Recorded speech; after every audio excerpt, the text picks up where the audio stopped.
সকাল সকাল আব্বুর বকুনি খেয়ে চাকরির ইন্টারভিউ দিতে বের হলাম। না জানি আজ কপালে কি আছে, তবে আমি নিশ্চিত জবের জন্য আমি সিলেক্ট হব না, কারণ আগেও প্রায় 10 জায়গায় ইন্টারভিউ দিয়েছি আর প্রতিবারই ফলাফল এসেছে আমি সিলেক্ট হইনি। এটা নিয়ে আমার যে মাথা ব্যথা তার থেকেও আব্বুর মাথা ব্যথা বেশি। সব সময় শুধু কথা শোনাবে, চাকরিতে আমি সিলেক্ট হই না সেটা কি আমার দোষ? সে যাই হোক, আজ এখন আমার পরিচয় দেওয়া যাক। আমি হিমেল মেহরাজ, বাবা মায়ের একমাত্র সন্তান। আর শুনতে হবে না, আস্তে আস্তে সব জানতে পারবেন। ইন্টারভিউ রুমের বাইরে বসে আছি, এমন সময় একজন আমাকে ভিতরে যেতে বললেন, আর বসে না থেকে রুমে গেলাম। স্যার আসবো? কথাটি বলে ভিতরে থাকা মানুষটাকে দেখে নিজের কলিজা কেঁপে উঠল, কারণ সামনে সুমাইয়া। সুমাইয়াকে দেখে পাটা কাঁপতে শুরু করে দিচ্ছে। এই যে মিস্টার, আপনি কি ভেতরে আসবেন নাকি ওখান থেকে চলে যাবেন? মানে? কি মানে করছেন? ইচ্ছা না থাকলে চলে যেতে পারেন। কথাটি শুনে মন চাইছে শালাকে ইচ্ছা মতো পিটাই, কিন্তু আব্বুর জন্য কিছু বলতে পারছি না। আর কোনো কথা না বাড়িয়ে ভিতরে ঢুকলাম। Please sit. জি। শামীম সাহেব এবং রেজাউল সাহেব, আমি একাই এনার ইন্টারভিউ নেব, সো প্লিজ আপনারা কোনো কিছু বলবেন না। জি ম্যাডাম। সুমাইয়ার এমন কথা শুনে হার্টবিট বেড়ে গেল। এখন কি বলে আল্লাহ ভালো। সো মিস্টার হিমেল, এই যাবৎ কয়টা ইন্টারভিউ দিয়েছেন? মাত্র 10টা। 10টা দিয়েছেন, সেটাও আবার মাত্র? জি। আপনার কি এখনো লুচ্চামি করার অভ্যাস আছে? সরি, আমাকে দেখে কি তাই মনে হয়? দেখি তো অনেক কিছুই হয়। এখন বলুন, আপনার কি কোনো গার্লফ্রেন্ড আছে? সুমাইয়ার কথা শুনে মন চাইছে খালিকে ধরে ইচ্ছে মতো পিটাই। কখন কি বলতে হয় এটাও হয়তো জানে না। কি হলো, কথা বলছেন না কেন? জি মানে ছিল, বাট এখন নাই। কেন, সময় শেষ তাই? না, তবে তার বাপের অনেক টাকা, যার জন্য অনেক অহংকার ছিল, তাই ছেড়ে দিছি। কি বললি তুই? আমি অহংকার করতাম? আরে আপনি রাগ করছেন? আমি কি আপনাকে বলছি নাকি? ম্যাডাম, উনি তো অন্য কারো কথা বলছেন। ওকে, আমি সরি, এখন আপনি যেতে পারেন। ঠিক আছে, তবে ম্যাডাম আপনি আগের থেকে অনেক কিউট হয়েছেন। কেন, আগে কি খারাপ দেখছিলাম? শুধু খারাপ না, একদম পেতনি। আর কিছু না বলে দৌড়ে বাইরে চলে এলাম। থাকলে না জানি পেতনি শালি আমার ঘাড় মটকাতো। বাইরে বের হয়ে হাঁটতে লাগলাম। আমি জানি এই জবটাও হবে না। আর অফিসে যে সুমাইয়ার সম্পর্কে বললাম অহংকারী আর পেতনি, সেটা একদম ডাহা মিথ্যে কথা। অহংকার জিনিসটা আসলে কি সুমাইয়া নিজেও আদৌ জানে কিনা সন্দেহ। ওর বাবার এত টাকা থাকার পরেও ভার্সিটি যেতে রিক্সা করে, আর আমি যে একটা ফকির যাকে কিনা কোনো কিছুই গিফট করতে পারিনি। তবে সুমাইয়ার এগুলো নিয়ে মাথা ব্যথা ছিল না, বরং সে নিজেই আমাকে পকেট খরচে টাকা দিত। আর পেতনিটা সুমাইয়াকে দেখলে পরীরাও হিংসা করবে। নীল শাড়ি, খোলা চুল, হাতে ভিন্ন রকম চুড়ি, আর কপালে ছোট একটা টিপ, ব্যাস যে কেউ ওকে দেখে ফিদা হয়ে যেতে পারবে। সে যাই হোক, এসব ভেবে আর লাভ নাই। আমি জানি এই জব আর হবে না। বাসায় গিয়ে ফ্রেশ হয়ে ঘুমিয়ে গেলাম। রাতে খেয়ে দিয়ে ঘুমিয়ে ফেসবুকিং করছি, এমন সময় একটা অপরিচিত নাম্বার থেকে কল আসলো। আসসালামু আলাইকুম, কে বলছেন? আমি সুমাইয়া, তোর এক্স। ওই শালি, তুই আবার আমারে কল করছিস কেন? করতে হলো, কারণ আমার বাবুটা এখনো যে চাকরি করে না, তাই চাকরি দেওয়ার জন্য কল করলাম। আমি তোর বাপের চাকরি করতে পারবো না। কেন পারবে না? এমনি পারবো না, রাখ তুই। সুমাইয়াকে কিছু বলতে না দিয়ে কেটে দিলাম। আর হ্যাঁ, ওকে আমি তুই করে বললাম, এটারও কারণ আছে। আমি চাই না আমার মতো বেকারকে সুমাইয়া ভালোবাসুক। মাঝে মাঝে সুমাইয়াকে মনে পড়তো, তখন অনিচ্ছা সত্ত্বেও চোখ দিয়ে জল গড়িয়ে পড়তো। মেয়েটার সাথে সবসময় খারাপ করেছি। সুমাইয়াকে ভালোবাসার কথা আমি প্রথম বলেছিলাম, আবার ব্রেকআপটাও আমি করেছিলাম। আমি চাই না আমার জন্য ওর জীবনটা নষ্ট হয়ে যাক। আর কিছু না ভেবে সেদিনের মতো ঘুমিয়ে গেলাম। পরের দিন সকালে নাস্তা করার পর আড্ডা দেওয়ার জন্য বাসা থেকে বের হলাম। কিরে, আজ এত সকাল সকাল? না রে, এমনি। আর বাসায় থাকতেও ভালো লাগে না। সবসময় আব্বুর চাকরি নিয়ে কথা বলা ভালো লাগে না। শুধু কি তুই একাই শুনিস, আমি শুনি না? তবে আব্বু ঠিকই বলে, আর কতদিন এভাবে চলবে? ঠিক আছে, এসব বাদ দে। রাহুল, সিগারেট দে। কেন? আরে শালা খাবো। কিন্তু হেমেল? আজ আমিও খাবো। কথাটি বলার পর ওদের দুজনের দিকে তাকাতেই মনে হলো ভূত দেখার মতো আটকে উঠেছে। কি হলো, এভাবে তাকিয়ে আছিস কেন? ভাই, আপনি কি হিমেল? না, তোর দুলা ভাই। দে সিগারেট দে। হিমেল, পাগল হয়ে গেছিস নাকি? না, তবে তোরা সিগারেট না দিলে পাগল হব। এক প্রকার জোর করে ওদের থেকে সিগারেট নিয়ে খেতে লাগলাম। কখনো সিগারেট খাইনি, তবে আজ কেন এটাই ভালো লাগছে। ওদের সাথে আরো কিছু সময় আড্ডা দিয়ে বাসায় চলে এলাম। বাসায় এসে গোসল করে রুমে বসে আছি, এমন সময় আব্বু রুমে আসলো। ইমেল, তোমার চাকরি কি হলো? জানি না। তোমাকে কল দেয়নি? না। একদম মিথ্যা বলবে না। অফিসের বস আজ বাসায় এসেছিল। মামা মানে? তোমার এত মানে করতে হবে না। কাল থেকে তোমার জয়েনিং। কিন্তু আব্বু, আমি এই জব করতে পারবো না। দেখো হিমেল, আমি আর কতদিন এভাবে সংসার চালাবো? এবার না হয় তুমি কিছু করো। জানি না তোমার এই জবটা করতে কি সমস্যা, আর জানতেও চাই না। তবুও তুমি এই জবটা করো, নিজের জন্য না হলেও আমাদের জন্য করো। আব্বুর মুখের উপর আর কিছু বলতে পারলাম না, তাই রাজি হয়ে গেলাম। তবে যতটা সম্ভব সুমাইয়াকে এড়িয়ে চলতে হবে। পরের দিন অফিসের জন্য রেডি হচ্ছি, এমন সময় আব্বু এবং আম্মু রুমে এলো। কিছু বলবে? না, তবে মন দিয়ে কাজ করবি। হুম। আর কোনো কথা না বলে সকালে নাস্তা করে আব্বু আম্মুকে বিদায় দিয়ে অফিসের জন্য রওনা দিলাম। প্রায় 30 মিনিট পর অফিসে এলাম। চারদিকে একবার চোখ বুলিয়ে দেখতে লাগলাম। এমন সময় পিয়ন এসে বলল, আপনি কি হিমেল? জি। ম্যাডাম আপনাকে তার কেবিনে যেতে বলেছেন। ঠিক আছে, যাচ্ছি। সেখানে আর দাঁড়িয়ে না থেকে বসের কেবিনের সামনে এসে দাঁড়ালাম। ম্যাডাম, আসবো? আসুন, বসুন এখানে। ধন্যবাদ। হিমেল, আমাকে কি আবার আপন করে নেওয়া যায় না? সরি, আর এখানে এসব না বলে খুশি হব। কেন? কারণ আপনি আমার বস আর আমি সাধারণ কর্মচারী। কিন্তু হিমেল, আমি... সোমাইয়া, প্লিজ আমাকে এমন কিছু বলো না যেন এই জবটা ছেড়ে দিতে আমি বাধ্য হই। ঠিক আছে, আর বলবো না। আমি পিয়নকে বলে দিচ্ছি তোমাকে তোমার কাজ বুঝিয়ে দেবে। ধন্যবাদ। আর বসে না থেকে বাইরে চলে এলাম। তারপর পিয়ন এসে আমার কেবিনে আর কাজ বুঝিয়ে দিয়ে গেল। প্রথম দিন তাই তেমন কোনো কাজ ছিল না, কয়েকজনের সাথে পরিচয় হয়ে নিলাম। তেমন কোনো কাজ নেই, তাই ম্যাডামের রুমে গেলাম। ম্যাডাম, আসবো? আসো। আর কখনো আসার জন্য পারমিশন নিতে হবে না, যখন ইচ্ছা তখন আসবে। আর বলো, কি হয়েছে? হাতে তেমন কোনো কাজ নেই, তাই ভাবছি বাসায় চলে যাব। ও, ঠিক আছে, সাবধানে যেও। ঠিক আছে। ম্যাডামের রুমে থেকে বের হয়ে কেবিনে থাকা ব্যাগ নিয়ে বাসার উদ্দেশ্যে রওনা দিলাম। বাসায় এসে আম্মুর সাথে একটু কথা বলে রুমে গেলাম। এরই মাঝে 2 দিন চলে গেল। স্যার, আপনাকে ম্যাডাম তার কেবিনে রেখেছেন। ঠিক আছে। কেবিনে বসে কাজ করছি, এমন সময় পিয়ন এসে উপরের কথাগুলো বলে গেল। কিছু বুঝি না আমি। যতই সুমাইয়াকে এড়িয়ে চলতে চাই, সে ততই আমার কাছে চলে আসে। আর কিছু না ভেবে সুমাইয়ার কেবিনে গেলাম। ম্যাডাম, আসবো? ওই, তোমাকে কতবার বলবো আমার কেবিনে আসতে তোমার পারমিশন নিতে হবে না? সেটা হয় না ম্যাডাম। কেন হয় না? কারণ আপনি আমার বস আর আমি সাধারণ এক কর্মচারী। আর আমাকেই বা কেন পারমিশন নিতে হবে না? আরও তো সবাই আছে, তাদের বলুন। হিমেল, তুমি কি আমাকে এখন আর একটুকুও ভালোবাসো না? কাজের কথা বললে বলুন, না হলে আমি আমার কেবিনে যাব। ঠিক আছে, যাও। সেখানে আর না থেকে কেবিনে চলে এলাম। কি ব্যাপার, মন খারাপ কেন? কিছু হয়েছে? না, তেমন কিছু না। লাঞ্চে ফ্রি আছো? কেন? দুইজনে একসাথে লাঞ্চ করতাম। ঠিক আছে। আর শোনো, একটু হাসি খুশি থেকো। কেন, এখন কি আমি মনমরা হয়ে থাকি? হারে না, তুমি এত হ্যান্ডসাম, বাট একটু কম কম হাসো। তা ঠিক। আর হেসে কথা বলে যদি তুমি আমার প্রেমে পড়ে যাও তাহলে? তাহলে কি তোমাকে বিয়ে করে নিব? সুমাইয়া, কাজ বাদ দিয়ে এত হাসাহাসির কি আছে? আসলে ম্যাডাম, থাক, আর বলতে হবে না, এখন কাজ করুন। জি। তারপর সুমাইয়া চলে গেল। আমরাও কথা বাদ দিয়ে কাজে মন দিলাম। কাজ করতে করতে কখন দুপুর হয়ে গেছে খেয়ালই করিনি। এই যে স্যার, আর কত কাজ করবেন? ও, তুমি? কেন, অন্য কারো আসার কথা ছিল বুঝি? আসবে আর কি, সে মানুষটাই আর নেই। থাক, আর বলতে হবে না, এখন চলো। চলো। তারপর রিয়ার সাথে লাঞ্চটা করে নিলাম। অফিস ছুটির পর বাইরে আসতেই দেখলাম রিয়া একটা রিকশায় বসে আছে। বাসায় যাবে না? যাব। তাহলে আসো। না থাক, আমি যেতে পারবো। আরে সমস্যা কি, আসো। আর আমি তো তোমাদের ওখান দিয়েই যাব। তারপরেও তুমি যাও, আমি অন্য একটা রিকশা করে যেতে পারবো। আমি কিন্তু রাগ করব, প্লিজ। ঠিক আছে, চলো। রিকশাতে ওঠার পর সারাটা রাস্তা দুজনে কথা বলতে বলতে এলাম। বাসার কাছে এসে রিয়াকে বিদায় দিয়ে ভিতরে চলে এলাম। ফ্রেশ হয়ে ফোন টিপছি, এমন সময় আম্মু আসলো। মেয়েটার নাম কি রে? কোন মেয়ে আম্মু? আরে ওই মেয়ে যার সাথে তুই রিক্সা করে এলি। ও, ওর নাম রিয়া, আমার সাথেই কাজ করে। মেয়েটা দেখতে কিন্তু আলহামদুলিল্লাহ। তো আমি কি করব? তুই চাইলে ওর বাসায় কথা বলে দেখতে পারি। আম্মু, তুমি কি পাগল হলে নাকি? এখানে পাগল হওয়ার কি আছে? এখন আমি বিয়ে টিয়ে করবো না। আর আম্মু, প্লিজ এটা নিয়ে কিছু বলো না। রিয়া শুধুই আমার বন্ধু, আর কিছু না। হতে কতক্ষণ? আম্মু, আমি তোমার পায়ে ধরি, তুমি এখন যাও। ঠিক আছে, তবে তুই ভেবে দেখতে পারিস। আম্মু চলে যাওয়ার পর লম্বা একটা নিঃশ্বাস ফেললাম। সারা রিক্সা করে আসাও সমস্যা, এখন থেকে একা একা হেঁটে আসতে হবে। সেদিনের মতো আর কিছু না ভেবে খাবার খেয়ে ঘুমিয়ে গেলাম। অফিসে। হিমেল, একটা কথা বলি? জি, বলুন। না, আগে তুমি আমাকে তুমি করে বলো। সেটা আমি পারবো না ম্যাডাম। কেন পারবে না? ব্যাস, পারবো না। ঠিক আছে, পারতে হবে না। এখন বলো, বাসায় থেকে কি তোমার জন্য পাত্রে দেখছে? দেখুন, এগুলো নিতান্ত আমার পার্সোনাল ব্যাপার, আপনার না জানলেও চলবে। প্লিজ বলো। বৈশালী, তোকে আমি বলতে যাব কেন? তুমি আমাকে বকা দিলা, আজ মনে হচ্ছে প্রথম দিলাম। তাই বলে অফিসে?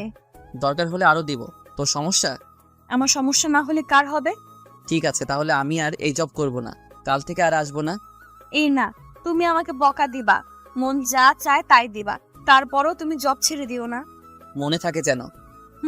এখন বলো কি খাবে? ছুটি লাগবে। আরে মাত্র তো আসলে, দুপুরের পর যেও। না থাক, লাগবে না, আমি যাই। আর কোনো কথা না বাড়িয়ে কেবিনে এসে কাজ করতে লাগলাম। এই কয়েকদিনে কিছু বন্ধু পেয়েছি যাদের সাথে কাজের ফাঁকে কথা বলতে পারি। হঠাৎ করে সুমাইয়ার কথা মনে পড়লো। মেয়েটা অনেক ভালোবাসে, কিন্তু প্রতিদানে আমি তাকে কিছুই দিতে পারছি না। কি ইমরান সাহেব, কি ভাবছেন? না, তেমন কিছু না, এমনি। আপনার কি খবর? এই তো চলছে ভাই। কিছু মনে না করলে একটা কথা বলি? মনে করলে বলবেন না? আচ্ছা শুনুন, আপনারা রিয়া ম্যাডামের সাথে কি সম্পর্ক? কেন? আর আমরা তো জাস্ট ফ্রেন্ড। কিন্তু আমার মনে হয় উনি আপনাকে ভালোবাসে। রাফি সাহেব, আপনার কপাল ভালো যে রিয়া আর আসেনি। আসলে আপনার হয়তো খবর করে ছাড়তেন। আর শুনুন, এখন একটা বিয়ে করে ফেলেন। তেমন কোনো মানুষ পেলে অবশ্যই করব, তখন আর বলতে হবে না। কেন? আপনার কোনো গার্লফ্রেন্ড নেই? জীবনে একটা ছিল, তবে এখন আর নেই। কেন? সেটা অন্য এক সময় বলবো। ঠিক আছে, এখন যাই, কাজ করি। ওকে, বাই। রাফির সাথে কথা বলে আবার কাজে মন দিলাম। হাতে কিছু কাজ থাকায় খেয়ালই করিনি দুপুর হয়ে গেছে। আর কত কাজ করবে? মানে? ও ম্যাডাম, আপনি? আরে বসো বসো। জি। এখন বাসায় চলে যাও। কেন? সকালে যে বললে তোমার ছুটি লাগবে, না, আমার ছুটি লাগবে না। তখন যে বললে। এমনি বলেছি। তাহলে চলো লাঞ্চ করি একসাথে। আপনি জান আমার দেরি হবে। ঠিক আছে, তোমার কাজ হলে আমার কেবিনে এসো, দুজনে একসাথে খাবো। আপনি খেয়ে নিন। তুমি না আসলে আমিও খাবো না। দেখা যাবে। কাজ শেষ করতে আরো 1 ঘন্টা সময় লাগবে। টেবিলের নিচ থেকে খাবার বের করতে সুমাইয়ার কথা মনে পড়লো, তাই টিফিনটা নিয়ে ম্যাডামের রুমে গেলাম। ম্যাডাম, আসবো? তুমি সোফায় 5 মিনিট বসো, আমি কাজটা শেষ করে আসছি। জি। পকেট থেকে ফোনটা বের করে টিপতে শুরু করলাম। এদিকে অনেক ক্ষুধাও লেগেছে, কিছু বলতেও পারছি না, তবে অনেক রাগ হচ্ছিল। মন চাইছিল উঠে গিয়ে সুমাইয়ার ল্যাপটপ ভেঙে দিই, কিন্তু পারছি না। কিছু সময় পর। রেগে গেছো? না। হিমেল, একটা কথা বলি। বলুন। সেদিন কি আমার কোনো দোষ ছিল যার জন্য তুমি আমার সাথে ব্রেকআপ করেছিলে? আপনার কোনো দোষ ছিল না, আর এখনো নাই। তাহলে কেন চলে গিয়েছিলে আমার জীবন থেকে? নিশ্চুপ। তুমি যা বলতে আমি তো সেই কথাই শুনতাম। তাহলে কেন তুমি আমার সাথে এমনটা করলে? বুঝলাম আমি কিছু একটা ভুল করেছিলাম, কিন্তু তুমি তো আমাকে বলতে পারতে। তা না করে হুট করে একদিন এসে বললে আমাদের ভালোবাসা রাখা সম্ভব না। কি হয়েছিল তোমার? নিশ্চুপ, কারণ তার কথার কোনো উত্তর দেওয়ার মতো ভাষা আমার নেই। প্লিজ ইমেল, কথা বলো। লাঞ্চ করবেন নাকি চলে যাব? কথাটি শুনে সুমাইয়া একটা দীর্ঘশ্বাস ফেললো। ঠিক আছে। তারপর লাঞ্চ শেষ করে নিজের কেবিনে চলে আসলাম। তোর অফিস কেমন চলছে? এই তো আম্মু, চলছে। আচ্ছা শোন, আগামীকাল আমি আর তোর আব্বু তোর মামার বাসায় যাব। তুই কি যাবি? না আম্মু, অফিসে কাজের চাপ অনেক। কিন্তু ওই পাগলিটা তো আমাদের দুজনের মাথা খেয়ে ফেলবে। তোমরা এবার ম্যানেজ করে নাও। ঠিক আছে, তুই এখন রেস্ট নে। রুমে বসে ফোন টিপছি, এমন সময় আম্মু আসলো। আর এসে যা বললো তা তো শুনতেই পেলেন। আম্মু বলল যে পাগলি, আপনারা আবার আমার গার্লফ্রেন্ড ভাববেন না। পাগলিটার নাম নীলা, অনেক পিচ্ছি, তবে ওর কথা বলা আর শাসন করা সবার মন মুগ্ধ করার মতো। সে যাই হোক, আম্মু চলে যাওয়ার পর আরও কিছু সময় বন্ধুদের সাথে ফোনে কথা বলে ঘুমিয়ে গেলাম। পরের দিন আব্বু আম্মুকে স্টেশন অবধি এগিয়ে দিতে গিয়ে অফিসের জন্য অনেকটা দেরি হয়ে গেছে, প্রায় 45 মিনিট। না জানি সুমাইয়া আজ কি বলে, তবে ও কিছু বলবে আমার মনে হয় না, কারণ সুমাইয়া আমাকে দেখে অনেকটা ভয় পায়। কেন পায় জানি না। কেবিনে বসে কাজ করছি, এমন সময় রিয়া ডাকলো। এই যে হিমেল সাহেব, আজ এত দেরি হলো কেন? একটু কাজ ছিল। তা কাজটা কি শুনি? বউকে রান্না করে খাওয়াচ্ছিলেন নাকি? থাকলে তো খাওয়াবো। আসলে আব্বু আম্মুকে স্টেশনে এগিয়ে দিতে গিয়েছিলাম। কেন? ওনারা কোথাও গেল নাকি? মামার বাসায়। ও, এখন বলো আমাকে কেমন লাগছে? রিয়ার এমন প্রশ্ন শুনে কিছুটা অবাক হলাম। আরে অবাক হচ্ছ কেন? তো কি হব? আরে ধুর পোকা, আজ আমাকে কেমন লাগছে সেটা জানতে চেয়েছি। রিয়ার সাথে এতটা সময় কথা বলছিলাম, কিন্তু খেয়ালই করিনি রিয়া আজ শাড়ি পরে আসছে। আরে বাহ, আজ শাড়ি পরার কারণটা কি শুনি? কেন? আমার বুঝি শাড়ি পরা বারণ? বারণ হবে কেন? কখনো পরো না, তাই জিজ্ঞাসা করলাম। আগে আমার উত্তর দাও। সুন্দর লাগছে। শুধু সুন্দর? শুধু কেন হবে, অনেক অনেক বেশি সুন্দর লাগছে। যে কেউ আজ তোমার প্রেমে ফিদা হয়ে যাবে। কাউকে পড়তে হবে না, শুধু তুমি পড়লেই হবে। কি বললে? কিছু না। ঠিক আছে, এখন কাজ করো। তারপর দুজনে আর কথা না বলে কাজে মন দিলাম। কিছু সময় পর পিয়ন এসে রিয়াকে ম্যাডামের রুমে যেতে বলল। সেদিকে কান না দিয়ে নিজের মতো কাজ করতে লাগলাম। প্রায় 15 মিনিট পর ম্যাডামের রুম থেকে রিয়া বের হলো, তবে সাথে আরেকটা মেয়েকে দেখলাম। তবে মেয়েটাকে অনেক চেনা চেনা লাগছে, কিন্তু সে কে মনে করতে পারছি না। এত ভেবে আমার কাজ নাই, তাই আবার কাজে মন দিলাম। কিন্তু কপালটা খারাপ, তাই শান্তি মতো কাজটা করতে পারলাম না। কারণ সোমাইয়া তার কেবিনে আমাকে ডেকে পাঠিয়েছে। বিরক্তিকর নিঃশ্বাস ফেলে ম্যাডামের রুমে গেলাম। ম্যাডাম আসবো? আসো। আজ এত দেরি হলো কেন? একটু কাজ ছিল। ওকে। আর রিয়ার সাথে তোমার এত কি কথা থাকে? ফ্রেন্ড, কথা বলতেই পারি। ফ্রেন্ডস নাকি অন্য কিছু? দেখুন। কি বলবে তুমি? তুমি কি মনে করছো আমি কিছু দেখতে পাই না? আমি সব সময় তোমাদের উপর নজর রাখি। আমি রিয়ার সাথে কি কথাটাও বলতে পারবো না? না, পারবে না। কেন পারবো না? আমি বলছি তাই। তুমি যেটা ভাবছো আসলে সেটার কিছুই না। আমাকে শেখাতে হবে না। যাও কাজ করো। আর ওর সাথে যেন কথা বলতে না দেখি। আর যদি বলি? সেটা পরে বুঝতে পারবে। সেখানে আর কিছু না বলে কেবিনে চলে এলাম। নিজের উপর অনেক রাগ হচ্ছে।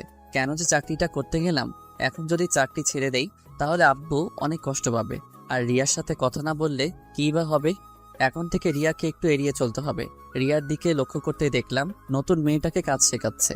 আমিও আর কিছু না ভেবে কাজ করতে লাগলাম। সবার প্রায় টিফিন খাওয়া শেষ, শুধুমাত্র আমি ছাড়া। কারণ সকালে আব্বু আম্মুকে বিদায় দিতে গিয়ে টিফিনটাই আনা হয়নি। ঘড়ির দিকে তাকাতেই দেখলাম 2:30 বাজে। অফিসের বাইরে এসে একটা দোকান থেকে সিগারেট নিলাম। ভিতরে হয়তো খেতে দিবে না। সিগারেট খেতে খেতে অনেকটাই চিন্তা দূর হলো, তাই আর বাইরে না থেকে অফিসের ভিতরে চলে এলাম। কাজ করতে যাব এমন সময় আব্বুর কল। হ্যাঁ আব্বু, ঠিক মতো পৌঁছে গেছো? প্রায় 30 মিনিট আগে আসতে। বাসার সবাই কেমন আছে? সবাই ভালো, শুধুমাত্র নীলা ছাড়া। কেন? আমার গার্লফ্রেন্ডের কি হয়েছে? সেটা ওর থেকে শোনো। ঠিক আছে, দাও। তুমি আসলে না কেন? এখন তো আগের মতো না, এখন আমি কাজ করি, তাই না? তাই কি হয়েছে? অফিসের ম্যাডাম ছুটি দেয় না তো। তাই বলে তুমি আসবে না? ঠিক আছে, আমার বুড়ি গার্লফ্রেন্ড কিছুদিন পর আমি যাব। প্রমিস করো। ওকে, প্রমিস। এখন রাখি। ও আমার পাপ্পি। ভাইয়া এত হেসো না, পেট ব্যথা। ঠিক আছে বুড়ি। বাই। নীলার সাথে কথা বলে কল কেটে দিলাম। ফোনটা ডেস্কের উপর রাখতেই দেখলাম রিয়া কেমন করুণ আর্তনাদে তাকিয়ে আছে। হয়তো কিছু বলতে চাইছে, চোখটাও ঝলমল করছে। হঠাৎ সোমাইয়ার কথা মনে পড়তে সেদিকে আর চোখ না দিয়ে কাজে মন দিলাম। কিন্তু ক্ষুধার জন্য বারবার কাজে মন বসছে না। চলে গেলাম ম্যাডামের কেবিনে। ম্যাডাম আসবো? বলো কি হয়েছে? একটু ছুটি লাগতো। কেন? ভালো লাগছে না, আর হাতের কাজ সব শেষ। আজকে ছুটি হবে না, এমনিতেই আজ লেট করে এসেছো অফিসে। এই নাও ফাইল, যাও কাজ করো। কিন্তু ম্যাডাম। কোনো কিন্তু না, কাল সকালের মধ্যে ফাইলটা আমি কমপ্লিট চাই। সোমাইয়াকে কিছু না বলে ফাইলটা নিয়ে ডেস্কে চলে এলাম। খুব রাগ হচ্ছিল, ফাইলটা ছুঁড়ে ডেস্কে মারলাম। কি ভাই, রাগ করছেন নাকি? ম্যাডাম কিছু বলেছে? আপনি আপনার কাজ করুন। আর কোনো কথা না বলে কাজ করতে লাগলাম। ক্ষুধার্ত পেটে কাজ করতে একদম ভালো লাগছিল না। কিন্তু আমি তো সোমাইয়ার কাজের গোলাম, তার গোলামি ছাড়া আমার বা আমাদের সবার কি করার আছে? একাধারে কাজ করতে লাগলাম। হিমেল বাসায় যাবে না? হাতে একটু কাজ আছে, সেটা শেষ করে বাসায় যাব। তুমি যাও। ঠিক আছে, বাসায় গিয়ে একটা কল করো। এত দরদ দেখাতে হবে না, যার যার কাজ শেষই করুন। ভুলে যাবেন না এটা কাজের জায়গা, কথা বলার জায়গা নয়। Sorry madam. রিয়া, তুমি চলে যাও। রিয়া আর কিছু না বলে চলে গেল। সোমাইয়ার দিকে তাকিয়ে দেখলাম অনেকটা রেগে গেছে। সেদিকে আর খেয়াল না করে কাজ করতে লাগলাম। কাজ করতে করতে খেয়ালই করিনি রাত হয়ে গেছে। একটু আগে পিয়ন এসে বলে গেল বাসায় যেতে। কিন্তু সোমাইয়ার প্রতি রাগের জন্য কাজ করতে লাগলাম। আর একটু কাজ বাকি আছে। এমন সময় রিয়া কল করলো। কল করলে না কেন? তুমি কি বলেছিলে? বাসায় গিয়ে কল করতে। কিন্তু আমি তো এখনো বাসায় যাইনি। যাওনি মানে? এখন কোথায় তুমি? অফিসে। কি বলছো এসব? এত রাতে অফিসে কি করছো? কাজ। কি এমন কাজ যার জন্য এত রাত অব্দি করতে? সেটা ম্যাডাম ভালো জানেন। আর কাজ করতে হবে না, বাসায় যাও, অনেক রাত হয়ে গেছে। আর একটু কাজ আছে। রিয়ার সাথে আর কথা না বাড়িয়ে কাজ করতে লাগলাম। প্রায় 30 মিনিট পর কাজ শেষ করে ঘড়ির দিকে খেয়াল করতে দেখলাম 10:30 বাজে। অফিসে আর দেরি না করে বাইরে চলে এলাম। কিছু সময় অপেক্ষা করার পর একটা রিক্সা করে বাসায় চলে এলাম। সাথে কিছু রাতের খাবার। ফ্রেশ হয়ে খাবারটুকু খেয়ে নিলাম। মাথাটাও ধরে আসছে। এত লম্বা সময় ধরে কাজ করার জন্য হয়তো মাথাটা ব্যথা করছে। বিছানায় শরীরটা এলিয়ে দিতেই ঘুমের ঘরে চলে গেলাম। পরের দিন ঘুম থেকে উঠে দেখি 9টা বাজে। তাড়াহুড়ো করে রেডি হয়ে অফিসের জন্য রওনা দিলাম। আজকেও সকালের নাস্তাটা করা হলো না। অফিসে যেতে যেতে 15 মিনিট লেট হয়ে যায়। হয়তো আজকেও বকা খেতে হবে। নিজের ডেস্কে বসতে যাব এমন সময় পিয়ন এসে বলে গেল ম্যাডাম তার রুমে আমাকে ডেকেছেন। যা ভেবেছিলাম সেটাই হলো। ডেস্ক থেকে কালকের ফাইলটা নিয়ে ম্যাডামের রুমে গেলাম। ম্যাডাম আসবো? আসো। তুমি একটা কথা বলো, প্রতিদিন তোমার লেট হয় কেন? নাকি তুমি অফিসটা নিজের মনে করো? এরপর থেকে যেন না দেখি লেট করে অফিসে আসা। যাও, কাজ করো। সুমাইয়ার কথার কোনো জবাব না দিয়ে গতকালকের ফাইলটা ম্যাডামের টেবিলের উপর রাখলাম। এটা কিসের ফাইল? আপনি গতকাল যে ফাইলটা দিয়েছিলেন সেটা। এটুকু বলেই নিজের ডেস্কে চলে এলাম। ভাবছিলাম অফিসে গিয়ে সকালে নাস্তাটা করব, কিন্তু সেটা আর হলো না। তবে রিয়াকে বলে দেখি কি হয়। রিয়া, একটা কথা ছিল। হ্যাঁ বলো। তুমি কি টিফিন এনেছো? কেন বলো তো? সকালে নাস্তাটা করা হয়নি, আর গত রাতে ভালো করে খেতে পারিনি। যদি কিছু মনে না করো, তোমার টিফিনটা দিলে খেতে পারতাম, আর লাঞ্চ টাইমে হোটেল থেকে আমি তোমাকে খাইয়ে দিব। আরে এটা বলতে কি লজ্জা হবে নাকি? এই নাও, খেয়ে আসো। ধন্যবাদ। এখন ধন্যবাদ দিতে হবে না, খাওয়ার শেষে যদি ভালো লাগে তখন দিও। ঠিক আছে। খাবার খেয়ে এসে রিয়াকে টিফিন বক্সটা ফেরত দিলাম, সাথে ধন্যবাদ। ডেস্কে বসে কাজ করছি, সেই সময় রিয়া বলল, হিমেল, বলো। তানহাকে চেনো? তানহাকে? আমাদের অফিসে নতুন জয়েন করেছে। ওকে দাঁড়াও। ঠিক আছে। একটু পর রিয়া নতুন জয়েনিং করা মেয়েটিকে সামনে নিয়ে এলো। হাই ভাইয়া, হাই। আমাকে চিনতে পারছেন? চেনা চেনা লাগছে, কিন্তু ঠিক মনে করতে পারছি না। আর তোমার যে বয়স, তোমাকে তো জব দেওয়ার কথা না? ভাইয়া, আপনার মনে আছে 1 বছর আগে একটা অ্যাক্সিডেন্ট থেকে 2টো মানুষকে বাঁচিয়েছিলেন? সেদিন যদি আপনি না থাকতেন তাহলে হয়তো আমরা কেউ বাঁচতাম না। তার মানে তুমি? জি ভাইয়া, আপনি হয়তো অন্ধকারে দেখতে পাননি, কিন্তু আমি দেখেছিলাম। যখন আপনি আমাদের হাসপাতালে রেখে চলে গিয়েছিলেন, তারপর 2 দিন হাসপাতালে থাকার পর যখন সুস্থ হয়ে যায়, আপনাকে অনেক খুঁজেছিলাম, কিন্তু পাইনি। আম্মুও অনেকবার আপনাকে দেখতে চেয়েছিলেন, কিন্তু আপনার ঠিকানা তো কিছুই জানি না, তাই আপনার আর সন্ধান পেলাম না। আমি দুঃখিত যে পরে আর তোমাদের কোনো খোঁজ দিতে পারিনি। আসলে সেই সময় কিছু কাজ ছিল। এখন বলো, আন্টি কেমন আছেন? আম্মু আর এখন নেই। নেই মানে? কিছুদিন আগে স্ট্রোক করে মারা গিয়েছে। আমি সরি। আর আঙ্কেল কেমন আছে? ভাইয়া, পৃথিবীতে এখন আর আমার কেউ নেই। যখন আমি অনেক ছোট তখন আপু মারা যায়। আম্মু লালন পালন করতেন ওনার শিক্ষকতার উপার্জন টাকা দিয়ে। কিন্তু এখন জব করতে গেলে কেন? বেঁচে থাকার জন্য। তানহার সাথে আরো কিছু কথা বললাম। কথা বলার সময় আমি স্পষ্ট দেখতে পাচ্ছিলাম তানহার চোখে জল। ডেস্কে বসে কাজ করছিলাম, ঠিক এমন সময় সুমাইয়া তার রুমে আসতে বলল, আর বসে না থেকে সুমাইয়ার রুমে গেলাম। জি ম্যাডাম, বলুন। রাগ করেছো আমার উপর? আপনার উপর রাগ করতে যাব কেন? আমি জানি তুমি আমার উপর রেগে আছো। কি করব বলো? তুমি তো আমার একটা কথাও শোনো না, সব সময় শুধু রিয়ার সাথেই কথা বলো। ম্যাডাম, কাজের কিছু থাকলে বলুন, আমি আপনার এসব আজাইরা কথা শুনতে পারবো না। তুমি কি আমার কথায় বিরক্ত হও? করুণভাবে তাকিয়ে বলল, হ্যাঁ আমি অনেক বিরক্ত হয়ে। কি কথা এত তোর? বারবার আমাকে তোর কেবিনে আসতে হবে? আমি তোর কাজ করি ঠিক আছে, কিন্তু তাই বলে আমি তোর অন্য কথা শুনতে পারবো না? তোর কাজ হলেই হলো, এতে তুই যদি আমাকে তোর অফিসে রাখিস তাহলে রাখ, না হলে আমি তোর অফিসে আর কাজ করতে পারবো না। তুমি আমাকে তুই করে বললে? হ্যাঁ বলছি। কি করবি তুই? কিছু না, যাও তুমি কাজ করো। সেখানে আর এক মুহূর্তের জন্য না দাঁড়িয়ে ডেস্কে চলে এলাম। রাগের মাথায় কি থেকে কি বললাম আল্লাহ ভালো জানেন। এখন সুমাইয়া যে কি করবে, আর বারবার আমাকে ডাকারই বা কি আছে। মনে মনে এসব ভাবছি আর কাজ করছি। কাজ করতে করতে প্রায় দুপুর হয়ে গেছে, মানে লাঞ্চের সময়। এই যে স্যার। হ্যাঁ বলো। যাবে না? কোথায় যাব? কোথায় মানে, তোমার মনে নেই? কি বলেছিলাম মনে পড়ছে না। ঠিক আছে, মনে করতে হবে না, আমি গেলাম, থাকো তুমি। আরে রাগ করছো কেন? লাঞ্চ করতে তো যাবই, তুমি তানহাকেও ডেকে আনো। কেন? আমি বলছি তাই। ঠিক আছে, ডেকে আনছি, তুমি একটু অপেক্ষা করো। রিয়া চলে যাওয়ার পর চেয়ারে বসে ভাবছি কি করা যায়। হঠাৎ কাঁধে কারো হাতের স্পর্শ পেয়ে ঘুরে তাকালাম, দেখলাম সুমাইয়া। কিছু বলবেন? লাঞ্চ করবে না? করব।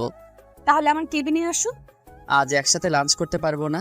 সকালে রিয়া টিফিন খেয়েছি, তাই এখন তাকে খাওয়াতে হবে। ওর টিফিন খেতে হবে কেন? কারণ আব্বু আম্মু বাসায় নেই। ও, আপনি খেয়ে নিন। ঠিক আছে। সুমাইয়া চলে যাওয়ার পরপরই রিয়া আর তানহা এলো। তাদের কোনো কথা বলতে না দিয়ে বললাম, চলো। কোথায় ভাইয়া? লাঞ্চ করতে। কিন্তু আমি তো টিফিন এনেছি। তাতে কি, আজ না হয় আমাদের সাথেই খেলে। ঠিক আছে চলুন। রিয়া, একটা কথা বলার ছিল। বলো। তোমার বাসায় কে কে থাকে? বিয়ের প্রস্তাব দিবে নাকি? ওই চুপ করো, আগে যা বলছি তার উত্তর দাও। আমি, আব্বু আম্মু আর ছোট একটা ভাই। ভাই কি করে? ক্লাস 3-তে পড়ে। তাহলে গুড। আরে কিসের গুড, বলবে তো? তোমার বুঝতে হবে না, আগে রেস্টুরেন্টে ঢুকো, তারপর সব বলছি। ঠিক আছে। অফিসের পাশে একটা রেস্টুরেন্টে গেলাম। ভিতরে যাওয়ার পর 3জন খাবার অর্ডার করলাম। তারপর খেতে শুরু করলাম। তানহা, তুমি কোন ক্লাস অবধি পড়াশোনা করেছো বা এখনো করো? ইন্টার প্রথম বর্ষের এক্সাম দিয়েছি। সেটা তো অনেক আগে হয়েছে। রিয়া, তুমি চুপ করে খাও। তানহা বলো। জি ভাইয়া, রিয়া আপু ঠিকই বলেছেন, অনেকদিন আগে এক্সাম দিয়েছি, 2 দিন আগে রেজাল্ট দিয়েছে। বুঝলাম। এখন তোমার ইচ্ছা কি? এখন আর কোনো ইচ্ছে মানে আর পড়াশোনা করবে না? ইচ্ছে ছিল, আর আম্মুরও অনেক ইচ্ছে ছিল বড় হয়ে আমি শিক্ষিকা হব, কিন্তু আগে তো বাঁচতে হবে, তাই না? তোমার রেজাল্ট কি হয়েছে? ভাইয়া এগুলো বাদ দিন, যেটা বললাম সেটা বলো। প্রথম হয়েছি। বলেই কান্না করে দিল। আরে, কান্না করছো কেন? ওকে, আমি কান ধরছি, আর কখন এসব বলবো না। ভাইয়া আপনার কথা শুনে কান্না পাইনি, কান্না পেয়েছে আম্মুর কথা মনে পড়ে। আম্মুকে বলেছিলাম এবারও আমি প্রথম হব, কিন্তু আমার কি কপাল দেখুন, আম্মু আমার রেজাল্টও শুনে যেতে পারেননি। ঠিক আছে, এখন খাও। আর রিয়া, ওই কি হলো তোমার? ওই রিয়া, আও, মারলে কেন? এত সময় ধরে ডাকছি, শুনতে পাও না? তুমি তো চুপ করে খেতে বললে। আমাদের কথা বলা দেখে দানা ফিক করে হেসে দিল। যাক, আজ রিয়ার জন্য হলেও মেয়েটা হাসলো। সব সময় তো চুপ করে থাকে। বলো কি বলবে? আজকে তানহা তোমার বাসায় থাকবে। মানে ভাইয়া আমি রিয়াপুর বাসায় থাকতে যাবো কেন? আমি বলছি তাই। কিন্তু ভাইয়া। আমাকে কি পর ভাবো? না, কিন্তু ভাইয়া। তাহলে যা বলছি তাই শোনো। আর রিয়া, তোমার বাসায় কি সমস্যা হবে? একদম না। ঠিক আছে, যা বললাম তাহলে সেটাই করো। তারপর আরো কিছু কথা বলতে বলতে লাঞ্চ শেষ করে অফিসে চলে এলাম। কিছু সময় কাজ করার পর আম্মুকে কল করলাম। আম্মু, তোমরা এখনই বাসায় চলে আসো। কিন্তু কেন? আগে আসো, তারপর আর আমার বুড়ি গার্লফ্রেন্ডটাকে সাথে নিয়ে এসো। ঠিক আছে, আসছি। আর কোনো কথা না বলে কল কেটে দিলাম। তারপর আবার কাজে মন দিলাম, কিন্তু বারবার একটা পয়েন্টে আটকা পড়ছি। অনেকবার চেষ্টা করেও কাজটা করতে পারলাম না। তাই ভাবলাম সুমাইয়ার কাছে যাই, যেই ভাবা সেই কাজ। ম্যাডাম, আসবো? আসো। এই জায়গায় একটু সমস্যা হয়েছে। একটু ভাবার পর সুমাইয়া নিজেই কাজটা সলিউশন বের করে দিল। ধন্যবাদ। ম্যাডাম, কিছু কথা বলি। বলো। আমি আপনাকে এত অপমান করি, তারপরেও কেন রাগ করেন না? ভালোবাসার মানুষের প্রতি রাগ রাখতে নেই। ও ঠিক আছে, বাই।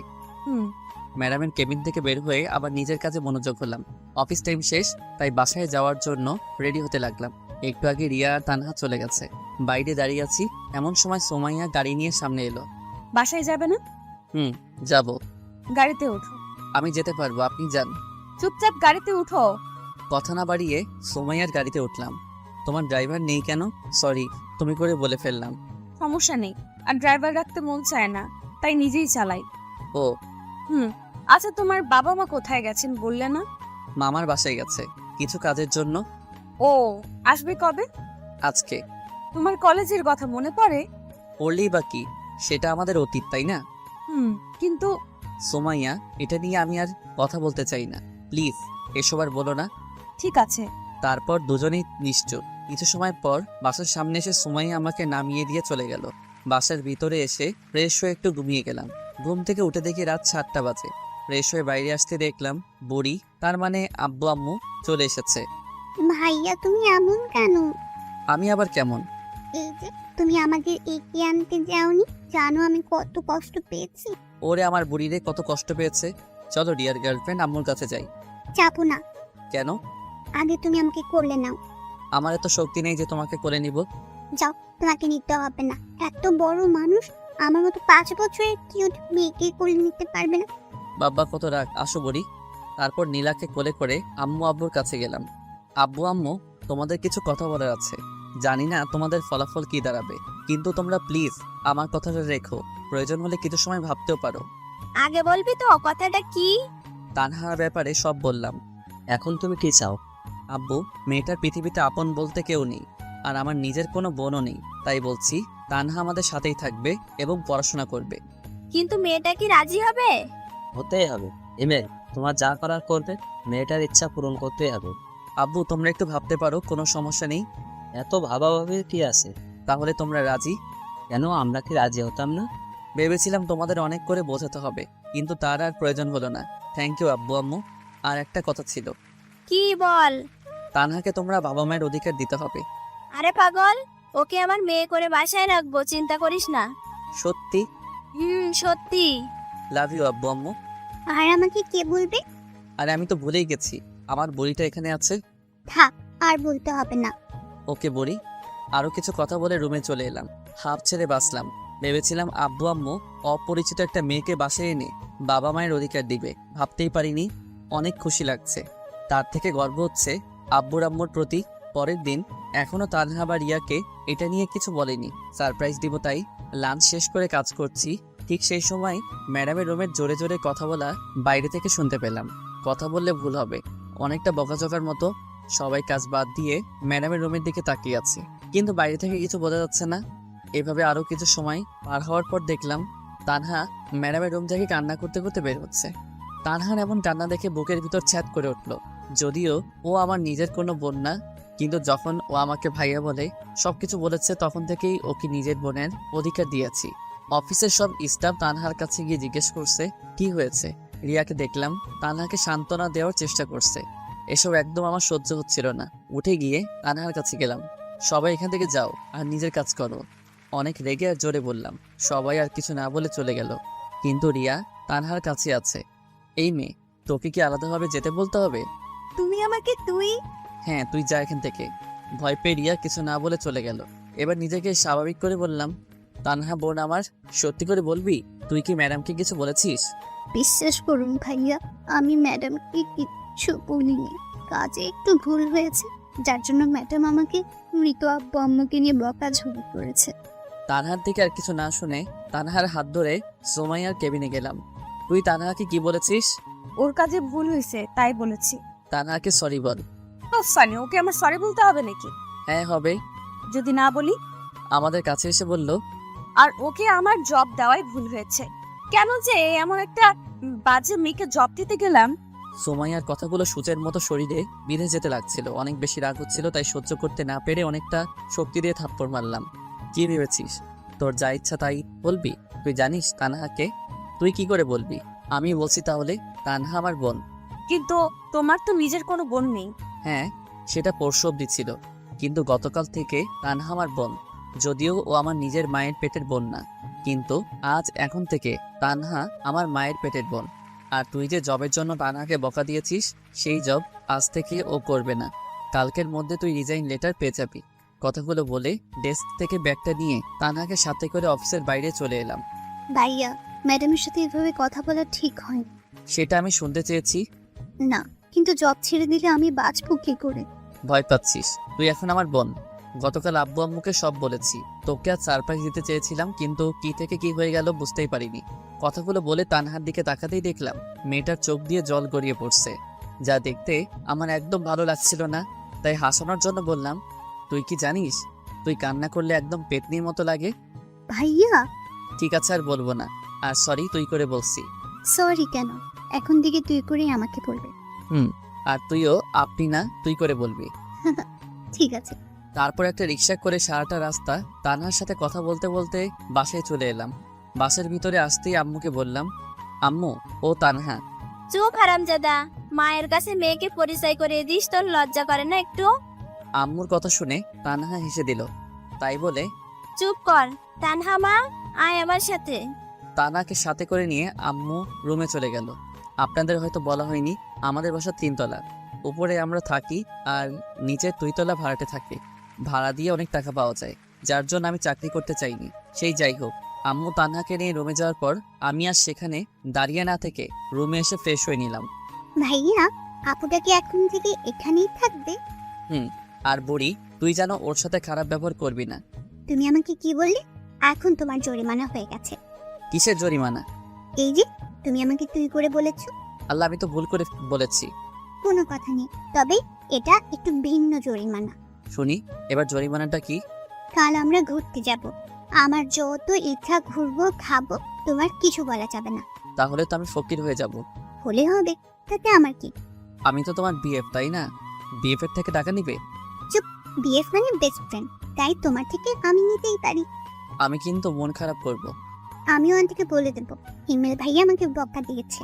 থাক, তার আর দরকার হবে না। এখন চলো, তোমাকে ডাকছে। ওকে ডিয়ার গার্লফ্রেন্ড, চলো। নীলাকে সাথে করে নিয়ে আব্বু আম্মুর রুমে গেলাম। দেখলাম আব্বু আম্মু অনেক হেসে হেসে কথা বলছে। কি ব্যাপার, এত হাসাহাসির কি আছে? হিমেল, তোকে অনেক অনেক ধন্যবাদ। কিন্তু কেন? তানহাকে বাসায় আনায়? ও, জানিস মেয়েটা অনেক ভালো। আর দেখতে হবে না মেয়েটা কাদের? ঠিক বলেছো। তা হিমেল, এখন কি করবি? মানে ওকে কোনো কলেজে ভর্তি করতে হবে তাই না? সেটা তো করতেই হবে, আমার বোন বলে কথা। আগামীকাল তাহলে ওকে ভর্তি করিয়ে নিয়ে আয়। কাল হবে না, কেন, তোর আবার কি হলো? কারণ তোমার ছেলে আমাকে নিয়ে ঘুরতে যাবে। তাই বলি সকালেই? বললাম তো না। ওকে বুড়ি, তাই হবে। তাহলে পরশু যাও। আমিও তাই ভাবছি। এখন তানহা কোথায়? আমি ওকে রুমে রেখে এসেছি। তাহলে আমি তানহা আপুর কাছে গেলাম, তোমরা থাক। নীলা চলে গেল। কিছু খেয়েছে? না, বললো অফিসে নাকি লাঞ্চ করেছে। ঠিক আছে। আরো কিছু সময় কথা বলে রুমে চলে এলাম। হঠাৎ মনে পড়লো রিয়াকে অফিসে ধমক দেওয়ায় হয়তো কষ্ট পেয়েছে মেয়েটা। তাই আর দেরি না করে রিয়াকে কল দিলাম। হ্যাঁ হিমেল, বলো। কি করো? এই তো বাসায় এসে ফ্রেশ হলাম। কেন বলো তো? আমি কি জিজ্ঞেস করতে পারি না? পারো, কিন্তু কখনো আগে থেকে কল করো না, তাই আর কি। আসলে রিয়া, অফিসে তোমাকে কি থেকে কি বলেছি সেটা নিয়ে যদি কষ্ট পেয়ে থাকো তাহলে আমি সরি। আসলে মাথা ঠিক ছিল না। ঠিক আছে, সরি বলতে হবে না। এখন তানহা কোথায়? বাসায় নিয়ে এসেছি। আর তোমাকে বলাই হয়নি তানহা এখন থেকে আমাদের সাথেই থাকবে, আমার ছোট বোন আর আব্বু আম্মুর মেয়ে হয়ে। ওয়াও, অনেক ভালোই হবে তাহলে। হুম। তুমি কি করো? রিয়ার সাথে অনেকটা সময় কথা বলার পর বিছানায় শরীরটা এলিয়ে দিলাম। এরকম ভাবে কিছুটা সময় থাকার পর বন্ধুদের সাথে মেসেঞ্জারে কথা বলতে লাগলাম। শালার জবটার জন্য বন্ধুদের সাথেও ঠিকমতো কথা বলতে পারি না।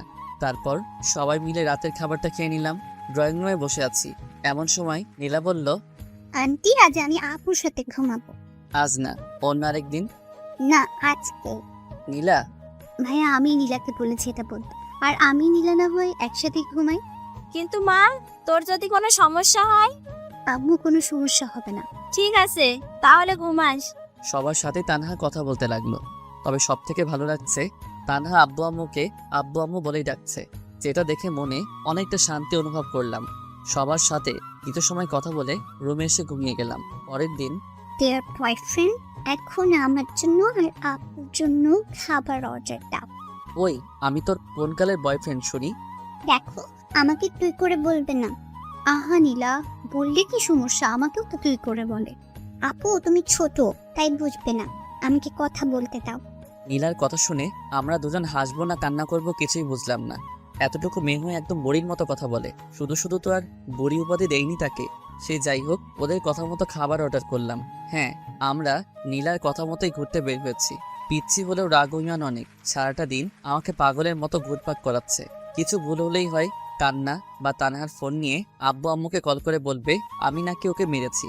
কিছু সময় পর ওয়েটার খাবার দিয়ে গেল। তিনজন বসে খাচ্ছি, এমন সময় তানহা বলল, ভাইয়া দেখ তো, ওটা ম্যাডাম না? তো দেখ কেমন করুণ ভাবে তাকিয়ে আছে। বাদ দে এই ছলনাময়ীর কথা। তোকে হয়তো কিছু বলতে চায়। বলবে না। আর তুই এসব কি বলছিস?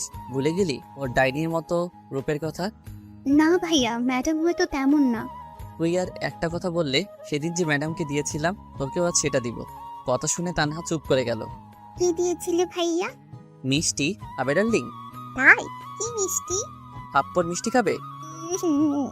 আরে কান্না করছিস কেন? তুমি পচা। তানহা আপু চলো আমরা বাসায় যাই, ভাইয়ার সাথে থাকবো না। বোন আমার, প্লিজ কান্না থামাও। ঠিক আছে, আমরা এখনই চলে যাব। ভাইয়া চলো এখন বাসায় যাই। ঠিক আছে চলো। নীলার কান্না দেখে বাসায় যেতে রাজি হলাম। তানহা নীলাকে দাঁড় করিয়ে বিল দিতে গেলাম, কিন্তু বিল দিয়ে এসেই অনেক অবাক হলাম। সোমাইয়া ওদের দুজনের সাথে হেসে হেসে কথা বলছে। ভাইয়া তুমিও তাহলে প্রেম করেছো? হঠাৎ তানহার এমন কথা শুনে অবাক না হয়ে পারলাম না, কিন্তু নিজেকে স্বাভাবিক করে বললাম, কিসের প্রেম? থাক আর বলতে হবে না, ম্যাডাম আমাদের সব বলেছে। কি বলেছে? এই যে তোমার আর ম্যাডামের রিলেশনশিপের কথা। চুপ। আর ওই আপনার লজ্জা লাগে না এসব কথা সবাইকে বলতে? নিজের ননদিকেই তো বলছি। কিসের ননদ? তোমার সাথে আমার বিয়ে হলে তো তোমার বোন আমার ননদ হবে, তাই না? বিয়ে? সেটাও আবার তোমাকে? হাস্যকর। দেখা যাবে। দেখতে পারবে। এখন বলো, অফিসে যাওনি কেন? আমার জন্য। মানে? নীলা প্লাস তানহা। আগামীকাল আসবে কি? না, কেন? কাল তানহাকে কলেজে ভর্তি করাতে হবে। তাহলে জবের কি হবে? ওর জব করতে হবে না? সেসবের জন্য এখনো রেগে আছো? আর আমি তানহার জন্য ক্ষমা চেয়ে নিচ্ছি। রাগ না। আর তুমি সেদিন ওর সাথে খারাপ ব্যবহার না করলেও ওকে আর জব করতে দিতাম না। এখন ওর ইচ্ছাটাই পূরণ করার প্রচেষ্টা করবে। ও নীলা, তানহা চলো। চলো। সোমাইয়ার সাথে আর কোনো কথা না বলে বাসায় চলে এলাম। একদিন বাসায় কিছু কাজ করার জন্য অফিসে যেতে পারিনি। কাজ বলতে তানহাকে নতুন কলেজে ভর্তি করা, অফিসের ঠিক উল্টো দিকে তানহার কলেজে, তাই ওকে এগিয়ে দেওয়ার সময় পাই না। তবে বাসা থেকে কলেজের দূরত্ব 5 মিনিটের। সে যাই হোক, অফিসে বসে কাজ করছি, এমন সময় সোমাইয়া এলো। কি করছো? দেখছেন না কি করি? তুমি সব সময় এমন করো কেন? তো কেমন করব? বিরক্ত করবেন না প্লিজ, আপনি এখন যান। সোমাইয়া আর কিছু না বলে চলে গেল। লাঞ্চ টাইমে একা বসে আছি, এমন সময় সাইফ এলো। হিমেল ভাই, কি খবর? এই তো আপনার। ভালো ভাই, একটা হেল্প লাগবে। বলুন কি হেল্প লাগবে? আপনি আগে বলুন, রাজি হবেন? রাজি হওয়ার মতো কথা হলে অবশ্যই রাজি হব। ভাই, আমার আসলে রিয়াকে ভালো লাগে। তো আপনি যদি ওকে একটু বলতেন। দেখুন সাইফ ভাই, আপনি ওকে ভালোবাসেন, তাই আমার মনে হয় এটা আপনার বলাই বেটার হবে। কিন্তু আপনি যদি ওকে বোঝাতেন। ঠিক আছে, বলবো। ধন্যবাদ। সাইফ চলে যাওয়ার পর আমিও এসে ডেস্কে বসলাম। রিয়া আপন মনে সে তার কাজ করছে। রিয়া, একটা কথা বলি। বলো। তুমি কি কাউকে ভালোবাসো? বাসি। ও, আসলে সাইফ বলল সে তোমাকে ভালোবাসে, তাই জিজ্ঞাসা করলাম। কথাটা শেষ হতে না হতেই রিয়া আমার দিকে করুণভাবে তাকালো। ওর চোখ দেখে বোঝা যাচ্ছে আমাকে কিছু একটা বলতে চাই, কিন্তু সেদিকে কান না দিয়ে কাজ করতে লাগলাম। সেদিনের মতো কাজ শেষ করে বাসায় চলে আসলাম। পরের দিন লাঞ্চ টাইমে আমি আর রিয়া বসে আছি, কিন্তু মেয়েটাকে দেখে মনে হচ্ছে অনেক রেগে আছে, যার জন্য কিছু বলার সাহস খুঁজে পাচ্ছি না। তারপরে মনে একটু সাহস সঞ্চয় করে বললাম, তুমি কি রেগে আছো? হ্যাঁ, আর এখন তোর ঘাড় মটকাবো। মানে আমি আবার কি করলাম? কি করিসনি সেটা বল। তুই কি কিছু বুঝিস না? আমি আবার কি বুঝবো? দূর, ওকে দাঁড়া, আমি নিজেই বলছি।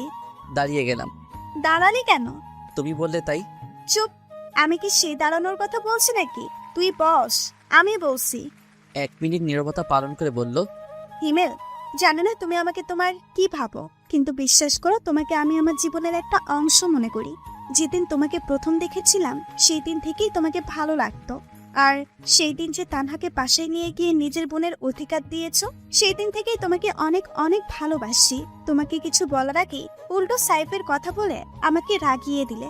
প্লিজ হিমেল, তুমি আমাকে ফিরিয়ে দিও না। রিয়ার কথা শুনে মাথায় যেন আকাশ ভেঙে পড়ল। যাকে ভালো বন্ধু ভাবতাম সেই নাকি আজ আমাকে ভালোবাসে, কিন্তু আমি তো কাউকে ভালোবাসি না। হ্যাঁ, একজনকে এখনো ভালোবাসি, তবে সেটা সুমাইয়া। সুমাইয়া ছাড়া কাউকে আমার জীবনে কল্পনাও করতে পারি না, হোক সেটা দূরে বা কাছে। কিছু তো বলো। আমি তোমাকে ভালোবাসতে পারবো না। কেন? কারণ আমি একজনকে ভালোবাসি। কিন্তু কখনো তো আমাকে বলোনি। বলার প্রয়োজন মনে করিনি। কিন্তু তুমি আমার জীবনের একজন শুভাকাঙ্ক্ষী হয়ে থাকতে পারো, কিন্তু সঙ্গী নয়। ঠিক আছে, তবে একটা কথা জানতে চাই। কি বলো? কাকে তুমি ভালোবাসো? আমাদের ম্যাডামকে। মানে? কিন্তু উনি তো। জানি অবাক হচ্ছ, কিন্তু এটাই সত্যি। কিছু মনে না করলে জানতে পারি তোমার আর ম্যাডামের রিলেশনের কথা? কেন নয়। যখন আমরা অনার্স 2য় বর্ষ পড়তাম তখনই সুমাইয়ার সাথে আমাদের পরিচয়। সব বড়লোক বাবার মেন মতো সুমাইয়া ছিল না, ও ছিল একদম তাদের উল্টো। যেটা দেখে প্রথম আমি মুগ্ধ হই। সুমাইয়া আর আমি একই ডিপার্টমেন্টে ছিলাম, তাই পরিচয় হয় পড়াশোনার ফাঁকেই। একদিন ক্লাস শেষ করে সুমাইয়াকে বলি, সুমাইয়া, কিছু কথা বলার ছিল। বলো। আমি তোমাকে ভালোবাসি।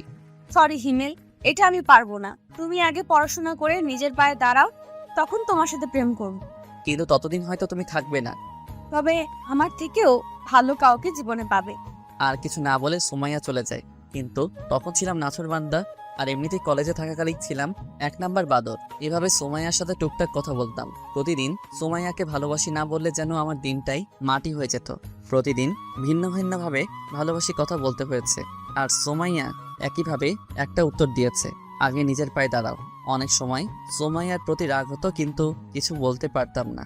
একদিন হঠাৎ করে বন্ধুদের না বলে আব্বু আম্মুর সাথে মামা বাসায় চলে যাই। প্রায় 1 সপ্তাহ পরে যখন কলেজে আসি, তখনই আমার উপর দিয়ে সিডর বয়ে যায়।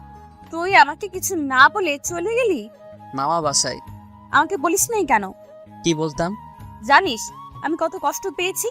চুপ শালি, এত সময় ধরে মারছিস, আমার মনে হয় কষ্ট হচ্ছে না। ওকে, এসব বাদ, এখন চল। কোথায় যাব? প্রেম করতে। কার সাথে? আমার সাথে। কোনো সমস্যা? আরে না বাবু। তারপর সুমাইয়াকে কোলে তুলে নিয়ে পুকুর পাড়ে চলে আসি। সেদিন থেকে শুরু হয় আমাদের ভালোবাসা। প্রায় 1 বছর কেটে যায়। দুজনেই অনেক হ্যাপি ছিলাম, কিন্তু হঠাৎ করে আমি সুমাইয়ার সাথে ব্রেকআপ করি, সেটাও কোনো কারণ ছাড়া। সুমাইয়া অনেক কান্না করছিল, কিন্তু সেদিন আর সুমাইয়ার দিকে দেখেছিলাম না। আমার নিজেরও অনেক কান্না পেয়েছে, কিন্তু করতে পারিনি। কিভাবে করব? আমি তো মধ্যবিত্ত ঘরের ছেলে। ফাইনাল ইয়ারের এক্সাম দেওয়ার পর থেকে আমাদের মাঝে আর কোনো যোগাযোগ ছিল না। আর এখন তো তুমি সব জানোই। কথাগুলো শোনার পর রিয়া চোখ মুছে চলে যেতে লাগলো। রিয়া, আমি সরি। কোনো ব্যাপার না। আর সাইফের কথা ভেবে দেখতে পারো। আমার কথার কোনো উত্তর না দিয়ে রিয়া চলে গেল। সেখানে আর বসে না থেকে ডেস্কে বসে কাজ করতে লাগলাম। স্যার, ম্যাডাম আপনাকে ডেকেছেন। যাচ্ছি। ম্যাডাম, আসবো? আসো। বলুন। কিছুই না, চুপচাপ এখানে বসে থাকো। কিন্তু আমার কাজ আমার সাথে এখানে বসে করবে। ওখানে করলে সমস্যা কি? সমস্যা আছে। কি সমস্যা? ওই যে রিয়ার সাথে সব সময় কথা বলো, সেটা ওর সাথে কথা বলা যাবে না। আর আজও কান্না করছিল কেন? জানি না। তুই বলবি? বলছি, আগে ছাড়ুন। আমাকে ভালোবাসার কথা বলেছিল, কিন্তু সেটা আমি রিজেক্ট করে দেই এবং আপনার আর আমার অতীতের কথা বলি, যা শুনে কান্না করেছে। ভালো করেছো, তুমি তোমার লক্ষ্মী বাবু। দেখুন, আমি আপনাকে আর ভালোবাসি না। দেখা যাবে, এখন কাজ করো বসে। আর কোনো কথা না বলে ম্যাডামের রুমে বসেই কাজ করতে লাগলাম। ম্যাডাম, আসবো? ম্যাডামের রুমে বসে কাজ করছি, এমন সময় রিয়া বাইরে থেকে কথাটা বলাতে বাইরের দিকে তাকালাম। আসুন। আসলে ম্যাডাম, হিমেলের সাথে কিছু কথা ছিল, তো বলুন। ম্যাডাম, অনেকটা পার্সোনাল। ঠিক আছে, চলো। ওই চুপ, দেখেন রিয়া যা বলার আমাকে সামনেই বলুন। বাইরে আরেকজন আছে। কে? সাইফ। সাইফ সাহেব বাইরে কি করছেন? আসলে ম্যাডাম, হিমেল আমার আর সাইফের রিলেশনশিপের অনেক হেল্প করেছে, এই জন্যই কিছু কথা বলতে চাইছি আমরা দুইজন। ও, এই কথা? ঠিক আছে, চলুন, আমিও যাব। আপনি যাবেন মানে? আমি যাব। তাহলে আমি যাব না। কেন যাবে না? যাব না, ব্যাস। ওই, তুই যাবি না, তোর ঘাট যাবে। এক প্রকার জোর করেই সোমাইয়া ওদের সাথে কথা বলার জন্য নিয়ে গেল। চারজন বসার পর, হিমেল, তোমাকে ধন্যবাদ, কিসের জন্য? এই যে আমাদের রিলেশনশিপে হেল্প করে। তবে হিমেল ভাই নিজের জন্য কিন্তু কাজটা করেছে। কিসের কাজ? আপনাকে এখনো হিমেল ভাই ভালোবাসে। ওই চুপ করুন, কি সব বলছেন? ওই চুপ করবেন না, বলুন আপনি। সুমাইয়া, ভাই এখনো আপনাকে অনেক অনেক ভালোবাসে। তাই বুঝি? কিন্তু ম্যাডাম, আপনি জানেন না। জানি তো, এই জন্য তো নিজের কেবিনে বসে এই কাজ করায়। তোমরা কি চুপ করবে? আর ওই শালা তোরে এসব বলতে বলছে কে? যেটা সত্যি সেটাই বলছি ভাই। রাগ তোর সত্যি? আহা বাবু, রাগ করছো কেন? আবার বাবু? তাহলে কি বলবো বাবু? চুপ শালি, থাক তোরা, আমি বাসায় গেলাম। আরে রাগ করছো কেন? তাহলে কি করব? ঠিক আছে, এখন এসব বাদ দাও। ম্যাডাম আর হিমেল, বলো কি খাবে? সোমাইয়া, আর হিমেল কি খাবে? বিষ খাবো, এখানে কি পাওয়া যাবে? এত কথা বলিস কেন? আর আমি যা অর্ডার করেছি সেটাই দুজনে খাবো, আপনারা অর্ডার করতে পারেন। ঠিক আছে। তারপর রিয়া খাবার অর্ডার দিল। থাপ্পড় খেয়ে গালে হাত দিয়ে চুপচাপ বসে আছি, কারণ আমি চাই না আরো একটা থাপ্পড় খেতে। এমনিতে শাকচুন্নির যে রাগ। আর হ্যাঁ, আপনাদের তো বলাই হয়নি, সেদিন রিয়াকে আমার আর সোমাইয়ার কথা বলার পর থেকেই রিয়া সাইফের সাথে কথা বলতো। কিছুটা আন্দাজ করতে পেরেছিলাম তারা দুজন এখন একে অন্যকে ভালোবাসে, কিন্তু নিশ্চিত ছিলাম না। তবে আজ নিশ্চিত হলাম। এক সপ্তাহের ব্যবধানে দুজনকে ভালোবেসে ফেললো। আর আমি সেটা তো সেদিন থেকে কুয়ার মধ্যে পড়ে আছি, যেদিন থেকে সুমাইয়া তার কেবিনের ভিতরে আমার ডেস্ক করে দিচ্ছে। সব সময় জ্বালাতন, সে যাই হোক। লাঞ্চ শেষ করে অফিসে এলাম। কাজ করছে এমন সময় সুমাইয়া চেয়ারটা তার দিকে ঘুরিয়ে নিল। কি হলো আবার? সুমাইয়া কোনো কিছু না বলে আমার কোলে এসে বসলো। কি করছো এ? যেটা করছি সেটা করতে দাও। নিশ্চুপ, কারণ মুখ ধরে রাখছে। বাবু, তুমি এমন কেন? রাখ তোর বাবু। দেখ, এই রোমান্টিক সময় যদি তুই এসব বলিস, তোর খবর আছে কিন্তু। আমি এত রোমান্টিক না যে তোর সাথে রোমান্স করব এখন। সুমাইয়া কিছু না বলে আমার নাদান ঠোর জোড়াকে নিজের মনে করে চুষতে লাগলো। প্রায় 7 মিনিট পর ছেড়ে দিল। ছেড়ে দেওয়ার পর দুজনেই হাঁপাতে লাগলাম। কেমন লাগলো বাবু? একদম জঘন্য। তাহলে আবার দেই। তার আর দরকার নাই। আমার কোল থেকে উঠে ডেস্কের উপরে বসে দুবার চেয়ারের দুই পাশে দিয়ে আমাকে দোলাতে দোলাতে বলল, কেন? যদি আমার পেট খারাপ হয়। পাগল, কিস করলে পেট খারাপ হয়, তোমাকে কে বলেছে? ফেসবুকে দেখেছিলাম গার্লফ্রেন্ডকে কিস করে পেট খারাপ বয়ফ্রেন্ডের। মজা নাও।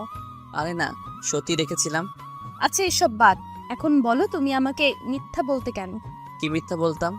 এই যে তুমি আমাকে ভালোবাসো না। সত্যি ভালোবাসি না। দেখা যাবে বিয়ের পর। কাদের বিয়ে? তোমার আর আমার। হবে না বিয়ে। বাজি? আমি বাজি। বাট কি বাজি? তুমি যা বলবে তাই। ঠিক আছে, আমি যদি তোমাকে বিয়ে করতে পারি তাহলে তোমার সাধ্যমতো কিছু কাজ করতে দিব, সেগুলো তোমার হাড়ে হাড়ে পালন করতে হবে। ওকে, আর যদি বিয়ে না হয়? তাহলে সারা জীবনের জন্য তোমার জীবন থেকে চলে যাব। সোমাইয়ার কথা শুনে বুকের ভিতর নিজের অজান্তেই খ্যাত করে উঠল। হয়তো আমি ওকে হারাতে চাই না, কিন্তু সোমাইয়া ওর পরিবার রেখে আমাদের পরিবারে কিভাবে থাকবে? সোমাইয়া হলো বাবা মায়ের একমাত্র সন্তান। এটা ছাড়াও ওর বাবার অনেক টাকা। ইচ্ছে করলে ওর বাবা একটা ভালো কোনো পরিবারে তার মেয়ের বিয়ে দিতে পারেন। কিন্তু সোমাইয়ার কথা শুনে এতটা অস্বস্তি লাগছে কেন? আমার এমন চেহারা দেখে সোমাইয়া হেসে বলল, আরে ভয় পেও না, তোমাকে ছাড়া কোথাও যাব না। প্রয়োজন হলে তোমাকে জোর করে বিয়ে করব। দেখা যাক। সোমাইয়া তখন কিছু না বলে উঠে আমার কপালে চুমুকে বলল, কাজ করো এখন। তারপর কাজে মন দিলাম। অফিস শেষ করে বাইরে রিক্সার জন্য অপেক্ষা করছি, কিন্তু কোনো মতে রিক্সার কোনো খোঁজ নাই। হেঁটে যাব বলে পা বাড়ালাম, এমন সময় সোমাইয়া গাড়ি দিয়ে পথ আটকালো। বাবু ওঠো। ওই চুপ, সবসময় মজা ভালো লাগে না। মজা কেন করব? আর ওঠো। না থাক, আমি হেঁটেই যাব। এই উঠবি তুই? না। চালা, তুই উঠবি না মানে তোর বাপ উঠবে। তাহলে আব্বুকে গিয়ে বলো। এটা কথার কথা, এখন তুই উঠ। কলার ধরে গাড়ির মধ্যে নিয়ে গেল। তুমি আমাকে নির্যাতন করছো কেন? কি বললে? এটা নির্যাতন? তো নয়তো কি? আর তুমি যে আমার সাথে ব্রেকআপ করছিলা, সেটা আমাকে টর্চার করা হয়নি? এসব বাদ দিয়ে চুপচাপ বসে থাকো। আমার ননদির কি খবর? ভালো। কলেজ যায় রেগুলার? যাই। আর বুড়ির কি খবর? 2 দিন আগে বাসায় চলে গেছে। কি নিতে এসেছিল? মামা আর মামি। ও। কথা বলতে বলতে বাসায় চলে এলাম। ফ্রেশ হয়ে রুমে বসে আছি, এমন সময় রুমে তানহা এলো। কিছু বলবি? হুম। হ্যাঁ বল। ভাইয়া, আজ যখন কলেজে যাচ্ছিলাম তখন সুমাইয়া ম্যাডামের সাথে দেখা হয়েছিল। কি হয়েছে? এটা আমাকে দিয়েছে। এটা তো অনেক দাম, আর তুই এটা নিতে গেলি কেন? আমি নিতে চাইনি, ম্যাডাম আমাকে অনেক জোর করে দিয়েছে। তোর পছন্দ হয় এটা? অনেক। ঠিক আছে, তাহলে এটা রেখে দে। তবে আমি একটা ছবি তুলে নিই। কেন? এমনি। ওকে, এখন তুই যা। ঠিক আছে। তানহা চলে যাওয়ার পর রাহুলকে কল দিলাম, কারণ ওর বাবার জুয়েলার্সের দোকান আছে। হ্যাঁ দোস্ত বল। তোকে আমি একটা ছবি দিছি, সেটা দেখ, আর আমাকে বল এরকম কানের দুল আরো আছে নাকি। খারা, আমি দেখছি। হুম। দোস্ত আছে। একটা আমার লাগবে। এটার 1 জোড়াই আছে। কেন? আরে বেটা, 2 জোড়া ছিল, কাল রাতে 1 জোড়া বিক্রি হয়ে গেছে। ও। ওকে, কাল আসিস। ঠিক আছে ভাই। রাহুলের সাথে কথা বলে কেটে দিলাম। সেদিন রাতে খাবার খেয়ে ঘুমিয়ে গেলাম। সকালে অফিসে যাওয়ার পথে রাহুলের জুয়েলারির দোকান থেকে কালকের ওই কানের দুলটা নিয়ে গেলাম। অফিসে আজ তাড়াতাড়ি যাওয়ার জন্য আগে থেকেই রুমে বসে কাজ করছিলাম। হঠাৎ কারো আগমন লক্ষ্য করতে দেখলাম ম্যাডাম এসেছে। আরে জানু, এত সকাল সকাল কেন? আমার কথা কি মনে পড়ছিল? দেখুন ম্যাম। তোমাকেই তো দেখছি। ধুর। বাবুটা রাগ করেছে বুঝি। ছাড়ো। কি হলো? কিছু না। আর প্লিজ, তুমি আমার পরিবারকে দয়া করতে হবে না। মানে কিসের দয়া? এইটা এটা তোমার কাছে কেন? তোমাকে ফেরত দেওয়ার জন্য এনেছি। কেন? যার জিনিস তাকে দিতে এসেছি। কিন্তু আমি তো। সেসব আমি কিছু জানতে চাই না। আর এটা তোমার জিনিস, তুমি রাখো। দয়া করে আমার পরিবারকে কিছু দান করতে হবে না। ওই চুপ। আর ধুর, আমি নিলাম ঠিক আছে, কিন্তু বাসর রাতে এটাই তোর হাত থেকে পড়বো, মনে থাকে জানো। বিয়ে হলে তো দেখা যাবে। আর শোনো, আমি আজ অফিসে থাকতে পারবো না। তো আমি কি করব? কোনো গুরুত্বপূর্ণ কাজ থাকলে সেগুলো তুমি সলভ করে দিবে। ঠিক আছে, চেষ্টা করব। ঠিক আছে, আমি যাই তাহলে। জি। সুমাইয়া চলে যাওয়ার পর আবার কাজ করতে লাগলাম। হঠাৎ সুমাইয়ার ব্যবহারের কথা মনে পড়ল। অফিসে এলো কিন্তু কোনো কাজ না করে চলে গেল। কি এমন কাজ যে আসার সাথে সাথে চলে যেতে হবে? আর এতই যদি দরকারি কাজ থাকে তাহলে আসার কি দরকার ছিল? সবকিছু মাথার উপর দিয়ে গেল। সেসব আর চিন্তা না করে কাজে মন দিলাম। সারাটা দিন কাজ করতে অনেকটা বোরিং লাগছে, কারণ প্রতিদিন সুমাইয়ার সাথে বকবক করতে করতে দিনটা পার হয়ে যায়। কিন্তু আজ সে নেই। আগে বাইরে কাজ করতাম, তখন কারোর সাথে কথা বলতে পারতাম, কিন্তু এখন রুমের মধ্যে কারোর সাথে কথা বলতে পারছি না। কোনো রকম দিনটা পার করে বাসায় চলে এলাম। বাসায় এসে ফ্রেশ হয়ে ছাদে গিয়ে সিগারেট খেতে লাগলাম। অনেক দিন ছাদে আসি না, তবে এখন কেন জানি না সিগারেট অনেক ভালো লাগে। আগে 2 চোখেই দেখতে পারতাম না, কিন্তু এখন নিজের অজান্তেই ভালো লাগা কাজ করে। প্রতিদিন কমপক্ষে 2টা খেতেই হয়, আর না খেলে কেমন জানি মনটা খচখচ করে। সে যাই হোক, সিগারেটটা ধরিয়ে খেতে লাগলাম আর ছাদে হাঁটতে লাগলাম। কিছু সময় ছাদে থাকার পর রুমে চলে এলাম। একটু পর তানহা ডেকে গেল। আম্মু আব্বু নাকি ডাকছে, তাই আর দেরি না করে আব্বু আম্মুর কাছে গেলাম। আমাকে ডেকেছো? বলো। আগামী সোমবার তোমার বিয়ে। আব্বুর কথা শুনে মনে হচ্ছে আকাশ থেকে পড়লাম। মনে হচ্ছে আমি স্বপ্ন দেখছি। আব্বু, এটা স্বপ্ন নয় তো? চুপ হারামজাদা, তোর সাথে কি তোর আব্বু মজা করছে? সেটা আমি কি করে বলবো? মজাও তো করতে পারে। ইমেল, আমি সিরিয়াস। কিন্তু আব্বু, পাত্রী তোমরা কই পেলে? পাত্রী পাইনি, পাত্রী নিজে এসেই আব্বু আম্মুর কাছে ধরা দিয়েছে। কি? কে এসে? তোর অফিসের বস। কি বলছো এসব? ঠিকই বলছি, আমরা সবাই রাজি। এখন তুমি কি বলো? আব্বু, এটা ঠিক হবে না। কেন হবে না? কারণ ওরা অনেক বড় লোক, আর ওর বাবার সম্পত্তির গরমে থাকবে। আমার কি কম আছে? আর মেয়েটা খারাপ না। তানহা সব বলেছে তোর আর ওই মেয়েটার কথা। তানহা, ওকে ভয় দেখিয়ে লাভ নাই, তোর আব্বু যেটা বলছে সেটাই ফাইনাল। কিন্তু কোনো কিন্তু নাই। সোমবার তোমার বিয়ে মানে বিয়ে। দূর, ভাল লাগে না। আর কোনো কথা না বলে রুমে চলে এলাম। দূর, আমাকে কোনো কিছু না বলে বিয়ে ঠিক করে ফেলার কোনো মানে হয়? আর এসব বিয়েটি কিভাবে ঠিক হলো তানহাকে জিজ্ঞেস করি, দেখেও জানে কিনা। তানহা, বলো। তুই বাইরে দাঁড়িয়ে কেন? আমি জানি এখন যদি আমি রুমে যাই তাহলে তুই মারবি বা বকা দিবি। আরে না, কিছু বলবো না। প্রমিস? আয়। বল। আমার বিয়ে ঠিক করতে কে এসেছিল? ম্যাডামের বাবা। তুই কি বাসায় ছিলি? আর কখন এসেছিল? বিকেল 3টের সময়। আর ভাইয়া, তুই বিশ্বাস করবি না, ম্যাডামের বাবা অনেক ভালো। প্রথমে আব্বু রাজি ছিল না, কিন্তু যখন বললো সুমাইয়ার কোনো মা নেই, তখন আম্মুর মন গলে পানি হয়ে যায়। আর আম্মু আব্বুকে কিছু একটা বলে, যার জন্য আব্বু রাজি হয়ে যায়। ঠিক আছে। আর তোর কলেজ কেমন চলছে? অনেক ভালো। কিছু বন্ধু হয়েছে? 3জন, প্রিয়া, কেয়া, তিশা আর নুসরাত। ছেলে বন্ধুরাই? না, আর প্লিজ কারণ জানতে চাস না। ঠিক আছে, এখন তুই চা। তানহা আর কিছু না বলে চলে গেল। রুমে শুয়ে শুয়ে ভাবতে লাগলাম কি থেকে কি হচ্ছে। সুমাইয়ার পরিবার যেমন বড়লোক, আমরা সেরকম নই, কিন্তু তারপরেও তার বাবা রাজি হয়ে গেল।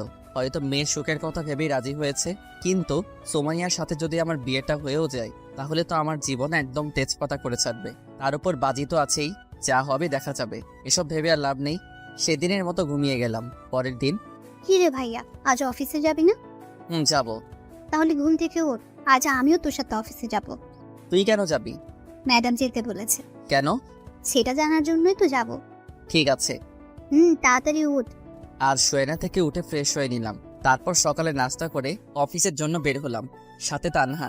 দুজন একটা রিক্সা করে অফিসে চলে এলাম। আরে তানহা, কেমন আছো? এই তো আপু ভালো। আপনি কেমন আছেন? ভালো। তা কি মনে করে আস? ম্যাডাম দেখেছেন। ও, তাহলে যাও। কথা বলা শেষ করে তানহাকে সাথে করে কেবিনে ঢুকলাম। আমাদের দেখে কাজ বন্ধ করে উঠে দাঁড়ালো। আমি আমার চেয়ারে গিয়ে বসলাম। ওপর দিকে সুমাইয়া আর তানহা সোফার উপরে বসলো। তানহা, তুমি কি এখনো আমার উপরে রেগে আছো? যদি রেগে থাকো তাহলে তুমি বলো, আমি তোমার পা ধরে ক্ষমা চেয়ে নিচ্ছি। ছি ছি, কি করছেন ম্যাডাম? আর সেসব অনেক আগেই ভুলে গেছি। মিথ্যা বলছো তুমি, এখনো আমাকে ক্ষমা করতে পারোনি। আরে বলছি তো ম্যাডাম, ক্ষমা করে দিয়েছি। তাহলে ম্যাডাম বলছো কেন? ঠিক আছে, আর বলবো না। এখন থেকে ভাবি বলবে। ওই কিসের ভাবি? এখনো বিয়ে হয়নি। তানহা, একদম ভাবি বলবি না। ভাইয়া তুই চুপ কর, ভাবির সাথে আমাকে কথা বলতে দে। আর কিছু বললাম না। আর এই নাও দুল। কিসের দুল? যেটা তোমাকে দিয়েছিলাম কিন্তু তোমার ভাইয়া আমাকে ফেরত দিয়ে দেয় সেটা। মানে তুমি আমাকে যে দুল দিয়েছিলে সেটা তো বাসায়। তাহলে এটা? এটা তো একদম ওই দুলটার মতো, কিন্তু তুমি আমাকে যে দুল দিয়েছিলে সেটা আলমারিতে রেখে দিয়েছি। তাহলে হিমেল যে এটা আমাকে ফেরত দিল? ভাইয়া এসব কি? যেটা দেখছিস সেটা। মানে? তোকে যে দোল সুমাইয়া দিয়েছিল সেরকম অন্য একটা দোল তাকে ফেরত দিয়েছি। তুই আমার বোন, তোকে কেউ দয়া দেখিয়ে কিছু দিবে সেটা আমি মানতে পারবো না, তাই তাকে সেরকম অন্য একটা দোল কিনে ফেরত দিয়েছি। একদম চুপ। আমি আমার ননদকে দিতেই পারি, এতে দয়ার কি আছে? বিয়ের আগে আমি কিছু নিতে দিব না। ভাবি আর কিছু বলবে? না, এটার জন্যই ডেকেছিলাম। ও, তাহলে আমি যাই। ভাইয়া গেলাম। সাবধানে যাস, আর গিয়ে আমায় একটা কল করিস। ঠিক আছে। তানহা চলে যাওয়ার পর আবার কাজে মন দিলাম। কিছু সময় পর পেছন থেকে গলা জড়িয়ে ধরলো। বুঝতে বাকি রইল না এটা সুমাইয়া ছাড়া কেউ না।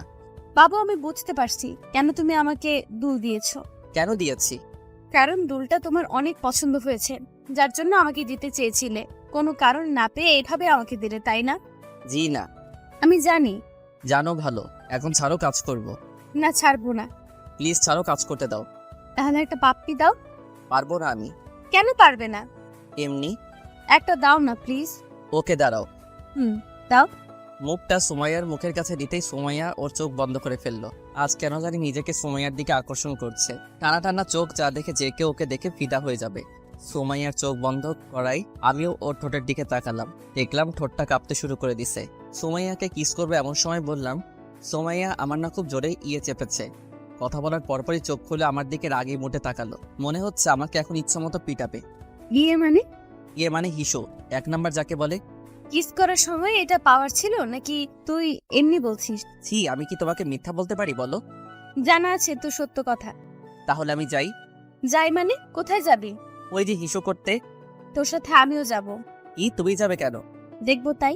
ছি, তোমার লজ্জা লাগবে না? চুপ কর হারামি। আমাকে তোর মতো লুচো নাকি? দেখবো তুই করবি নাকি আমাকে মিথ্যা বললি। এই রে, মনে হচ্ছে ধরা পড়ে গেলাম। এত কষ্টে একটা মিথ্যা কাহিনী বললাম, সেটারও ফেলুদা বানিয়ে দিল। কি হলো? কি ভাবছো? বিয়ের কথা। কার বিয়ে? আমার আর আমার। আমার আর আমার এর মানে কি? সরি, আমার আর তোমার। তাই বলছি। কি ভাবছো বাবু? সময় হলেই বলবো। ঠিক আছে। এখন যাই। যাও। সেখানে আর দাঁড়িয়ে না থেকে বাথরুমে চলে গেলাম। লম্বা একটা নিঃশ্বাস ফেলিয়ে সিগারেট ধরালাম। শালার যতই বলি সিগারেট আর খাবো না, ততই নিজেকে নিকোটিনের ধোঁয়ায় আবদ্ধ করে ফেলি। সিগারেটটা তাড়াতাড়ি শেষ করে কেবিনে আসলাম। চেয়ারে বসতে বসতে সুমাইয়া প্রশ্ন করলো, এত সময় লাগে? হুম। এদিকে আসো। কেন? একটা মিটিং আছে, সেটার জন্য তোমাকে প্রস্তুতি নিতে হবে। অন্য কাউকে নাও। না, তুমি মানে তুমি। ঠিক আছে। আর মিটিং কবে? আগামীকাল লাঞ্চের পর। তবে তারা সকালেই আসবে। ঠিক আছে, দাও। এখানে সব আছে, সমস্যা হলে আমার থেকে জেনে নিবে। আর যদি ভুল হয় তাহলে আমার বোনের মতো আমাকে বকা দিবে? না, তোমাকে থাপ্পড় দিব। এক কথা শুধু বারবার বলে। মনে হচ্ছে রেগে গেছে, তাই আর কিছু বললাম না। সারাদিন আমাকে রাগাই, কই আমি তো কিছু বলি না। আর এইটুকুতেই রেগে গেল। ওকে আমিও আর ডিস্টার্ব করব না। মাথা থেকে সব ঝেড়ে ফেলে কাজে মন দিলাম। অনেক সময় কাজ করার পর বাইরে যেতে দেখলাম সবাই লাঞ্চ করতে গেছে, তাই আমিও কেবিনে চলে আসলাম। দেখলাম সুমাইয়া টিফিন বের করছে। ওকে টিফিন বের করা দেখে আবার বাইরে চলে এলাম। অবশ্য সুমাইয়া 2-1 বার ডাক দিয়েছিল, কিন্তু আমি না শোনার ভাব করে বাইরে চলে আসছি। লাঞ্চ টাইম, যার জন্য কোনো কাজ নেই, তাই অফিসের বাইরে এসে একটা চায়ের দোকানের সামনে এসে সিগারেট ধরালাম। লাঞ্চ টাইমটুকু পার করতে করতেই 5টা সিগারেট শেষ। ভাবছি আরও একটা ধরাবো, কিন্তু মোবাইলে সময় দেখার পর আর খেলাম না। তারপর আবার অফিসে চলে এলাম। প্রায় সবাই আবার কাজে মন দিয়েছে। আমিও কেবিনে ঢুকলাম। কোথায় গিয়েছিলা? বাইরে। কেন? লাঞ্চ করতে। আমি ডাকলাম শুনলে না কেন? শুনতে পাইনি। ঠিক আছে, আসো, এখন খাবো। আমি বাইরে থেকে খেয়ে এসেছি। জানি তুমি মিথ্যা বলছো। সত্যি বলছি। না, মিথ্যা। কুত্তা, তোর শরীরে কিসের গন্ধ এটা? মানে কিসের গন্ধ? তুই সিগারেট খাস? আরে না, আমি এসব খাই না। তাহলে আমি কি ভুল গন্ধ পাচ্ছি? সেটা আমি কি করে বলবো? কুত্তা, বানর, ইঁদুর, তুই বাইরে এটা খাওয়ার জন্যই গিয়েছিলি। আমি কি বলছি না মনে করছিস? বাথরুমে চল। কেন? ফ্রেশ হবি। তারপর বাথরুমে গিয়ে ফ্রেশ হয়ে নিলাম। ফ্রেশ হয়ে কেবিনে ঢুকে কাজ করব, কিন্তু সুমাইয়া বাধা দিল। কি হলো আবার? খাবার খাবো, তারপর কাজ। তো তুমি খাও, আমি খেয়েছি। ওই, তুই সিগারেট খোর। আমি ভালো করে জানি তুই কিছু খাস নাই, তাই বেশি কথা না বলে তাড়াতাড়ি আয়। এক প্রকার সুমাইয়ার জোরাজোরিতে লাঞ্চ করলাম। সেদিনের মতো অফিস শেষ করে বাসায় চলে এলাম। তবে বাসায় এসে অনেক অবাক হলাম, কারণ মামা মামি আর নীলা বাসায়। হালকা কিছু কথা বলে ফ্রেশ হতে গেলাম। ফ্রেশ হয়ে বসে আছি, এমন সময় তানহা আর নীলা এলো। এই যে বুড়ি, তোমরা কখন আসলে? দুপুরে। কেন এসেছো? সেটা জানি না। তানহা কেন এসেছে রে? তোর বিয়ের জন্য। ও। বসে ওদের সাথে তখন আড্ডা দিতে লাগলাম। রাতে সবাই মিলে খাওয়া দাওয়া করে ঘুমিয়ে গেলাম। পরের দিন মিটিং থাকার জন্য আজ একটু তাড়াতাড়ি অফিসে গেলাম। কিছু সময় কাজ করার পর ক্লায়েন্টের সাথে আলাদাভাবে দেখা করার জন্য গেলাম। গিয়ে তো আমি পুরাই অবাক, কারণ সেখানে জয়ের খালাতো ভাই সাব্বির আমাদের ব্যাচের ছিল, কিন্তু কলেজ ছিল ভিন্ন। মনে মনে ভাবলাম সাব্বিরকে দিয়ে কিছু করা যায় নাকি, যেইভাবে সেই কাজ। মাথার ভিতর একটা শয়তানি প্ল্যান কষলাম। ওই শালা, তোকে ডাকছি শুনতে পাসনি? খেয়াল করিনি। তুই এখানে কেন? এই অফিসে কাজ করি। আর তুই? তোদের অফিসের সাথে একটা মিটিং আছে, যার জন্য আমাকে সিলেক্ট করছে, তাই এখানে আসা। এসে তোর সাথে দেখা হয়ে গেল। তবে একটা কাজ করতে হবে। কি কাজ? আয় ওদিকে বসে তোকে সব বলছি। তারপর একপাশে গিয়ে সাব্বিরকে সব বুঝিয়ে বললাম ওকে কি কি করতে হবে। কিন্তু হিমেল, তুই জানিস আমার বিয়ে হয়ে গেছে। এখন যদি এসব করি আর সেটা যদি আমার বাসায় জেনে যাই, তাহলে আমার বউ আমাকে কি করবে একটু ভেবে দেখছিস? আরে বেটা, কিছু হবে না। আর যদি হয়? দূর, আমি বলছি না কিছু হবে না। হলে শালা তোর খবর আছে। সাব্বিরের সাথে আরো কিছু কথা বলে কেবিনে চলে এলাম। কিছু সময় কাজ করার পর লাঞ্চ করে মিটিং রুমে আমি আর সোমাইয়া গেলাম। সবাই আগে থেকেই রুমে ছিল। দেখলাম সাব্বির নিজেও আছে। সবার উপস্থিতিতে শুরু করলো মিটিং। প্রায় 1 ঘন্টা পর শেষ হলো। নিজেও একটু হাঁপ ছেড়ে বাঁচলাম। কেবিনে আমি আর সোমাইয়া বসে আছি। এমন সময় সাব্বির এলো। যাক শালার তাহলে সাহস আছে। আসবো? আসুন প্লিজ সিট। থ্যাঙ্কস। আপনাকে কিছু কথা বলার ছিল। জি বলুন। আসলে আমার আপনাকে ভালো লাগছে। আপনি যদি চান তাহলে আমি আপনাকে বিয়ে করতে চাই। সরি, আমার অলরেডি বিয়ে ঠিক হয়েই আছে। কিন্তু আপনি চাইলে তো বিয়েটা বন্ধ করতে পারেন। আপনাকে আমি বিয়ে করব না, আপনি যেতে পারেন। যদি একটু ভেবে দেখেন তাহলে। তার বাচ্চা, তোকে বলছি না আমার বিয়ে ঠিক হয়ে আছে, তাহলে বারবার এত কথা বলছিস কেন? সাব্বির থাপ্পড়কে গালে হাত দিয়ে চুপচাপ দাঁড়িয়ে আছে। আর সুমাইয়া ইচ্ছে মতো বকা দিতে লাগলো। অবস্থা বেগতিক, তাই ওদের কাছে গেলাম। ভাই আমি সরি রে। শালা রাগ তো সরি, কত জোরে থাপ্পড় মারছে। আরে আমি জানি না কি এমনটা হবে। কি হবে? কিছু না। চুপ শালা, আমাকে মায়ের খাওয়িয়ে ভেবেছিস তুই বেঁচে যাবি? কখনো না। শোনেন ভাবি, ইমেল আপনাকে পরীক্ষা করার জন্য আমাকে আপনার সাথে এমন এমন কথা বলতে বলে। প্রথমে আমি রাজি হইনি, কারণ আমার বাসায় বউ আছে। কিন্তু ওর জোরাজুরিতে রাজি হই, যার ফলস্বরূপ থাপ্পড় পেলাম। তার মানে আপনি সব হিমেলের কথা মতো করেছেন? জি।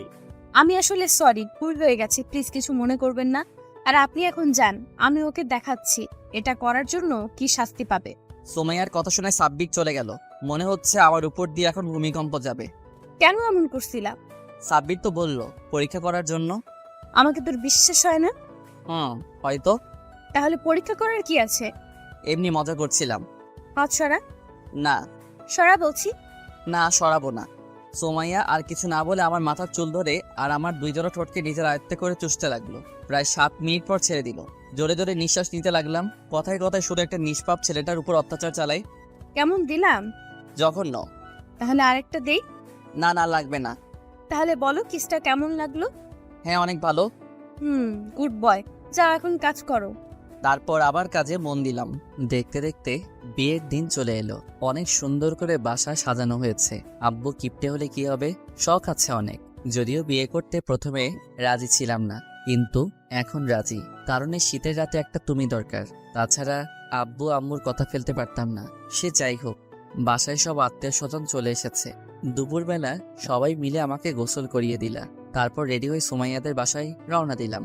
বাসায় গিয়ে হলো সব সমস্যা। পাত্রীপক্ষকে নাকি গেট সাজানোর জন্য মোটা কিছু টাকা দিতে হবে, তাই আমাকে ভিতরে ঢুকতে ইচ্ছা করছে না। মেজাজ পুরোই গরম। এটা যদি বিয়ে বাসা ছাড়া অন্য কোথাও হতো তাহলে সবকিছু ছেড়ে ছুড়ে বাসায় চলে যেতাম। কিন্তু এসেছি বিয়ে করতে, বউটারে সাথে না নিয়ে গেলে কেমন হয়? আপনাদের কত টাকা লাগবে? মাত্র 15,000। 15,000? সেটাও আবার মাত্র? তাড়াতাড়ি বের করে। আমরা তো এত টাকা আনিনি। তাহলে 10,000 দিন। আর একটু কম রাখা যায় না?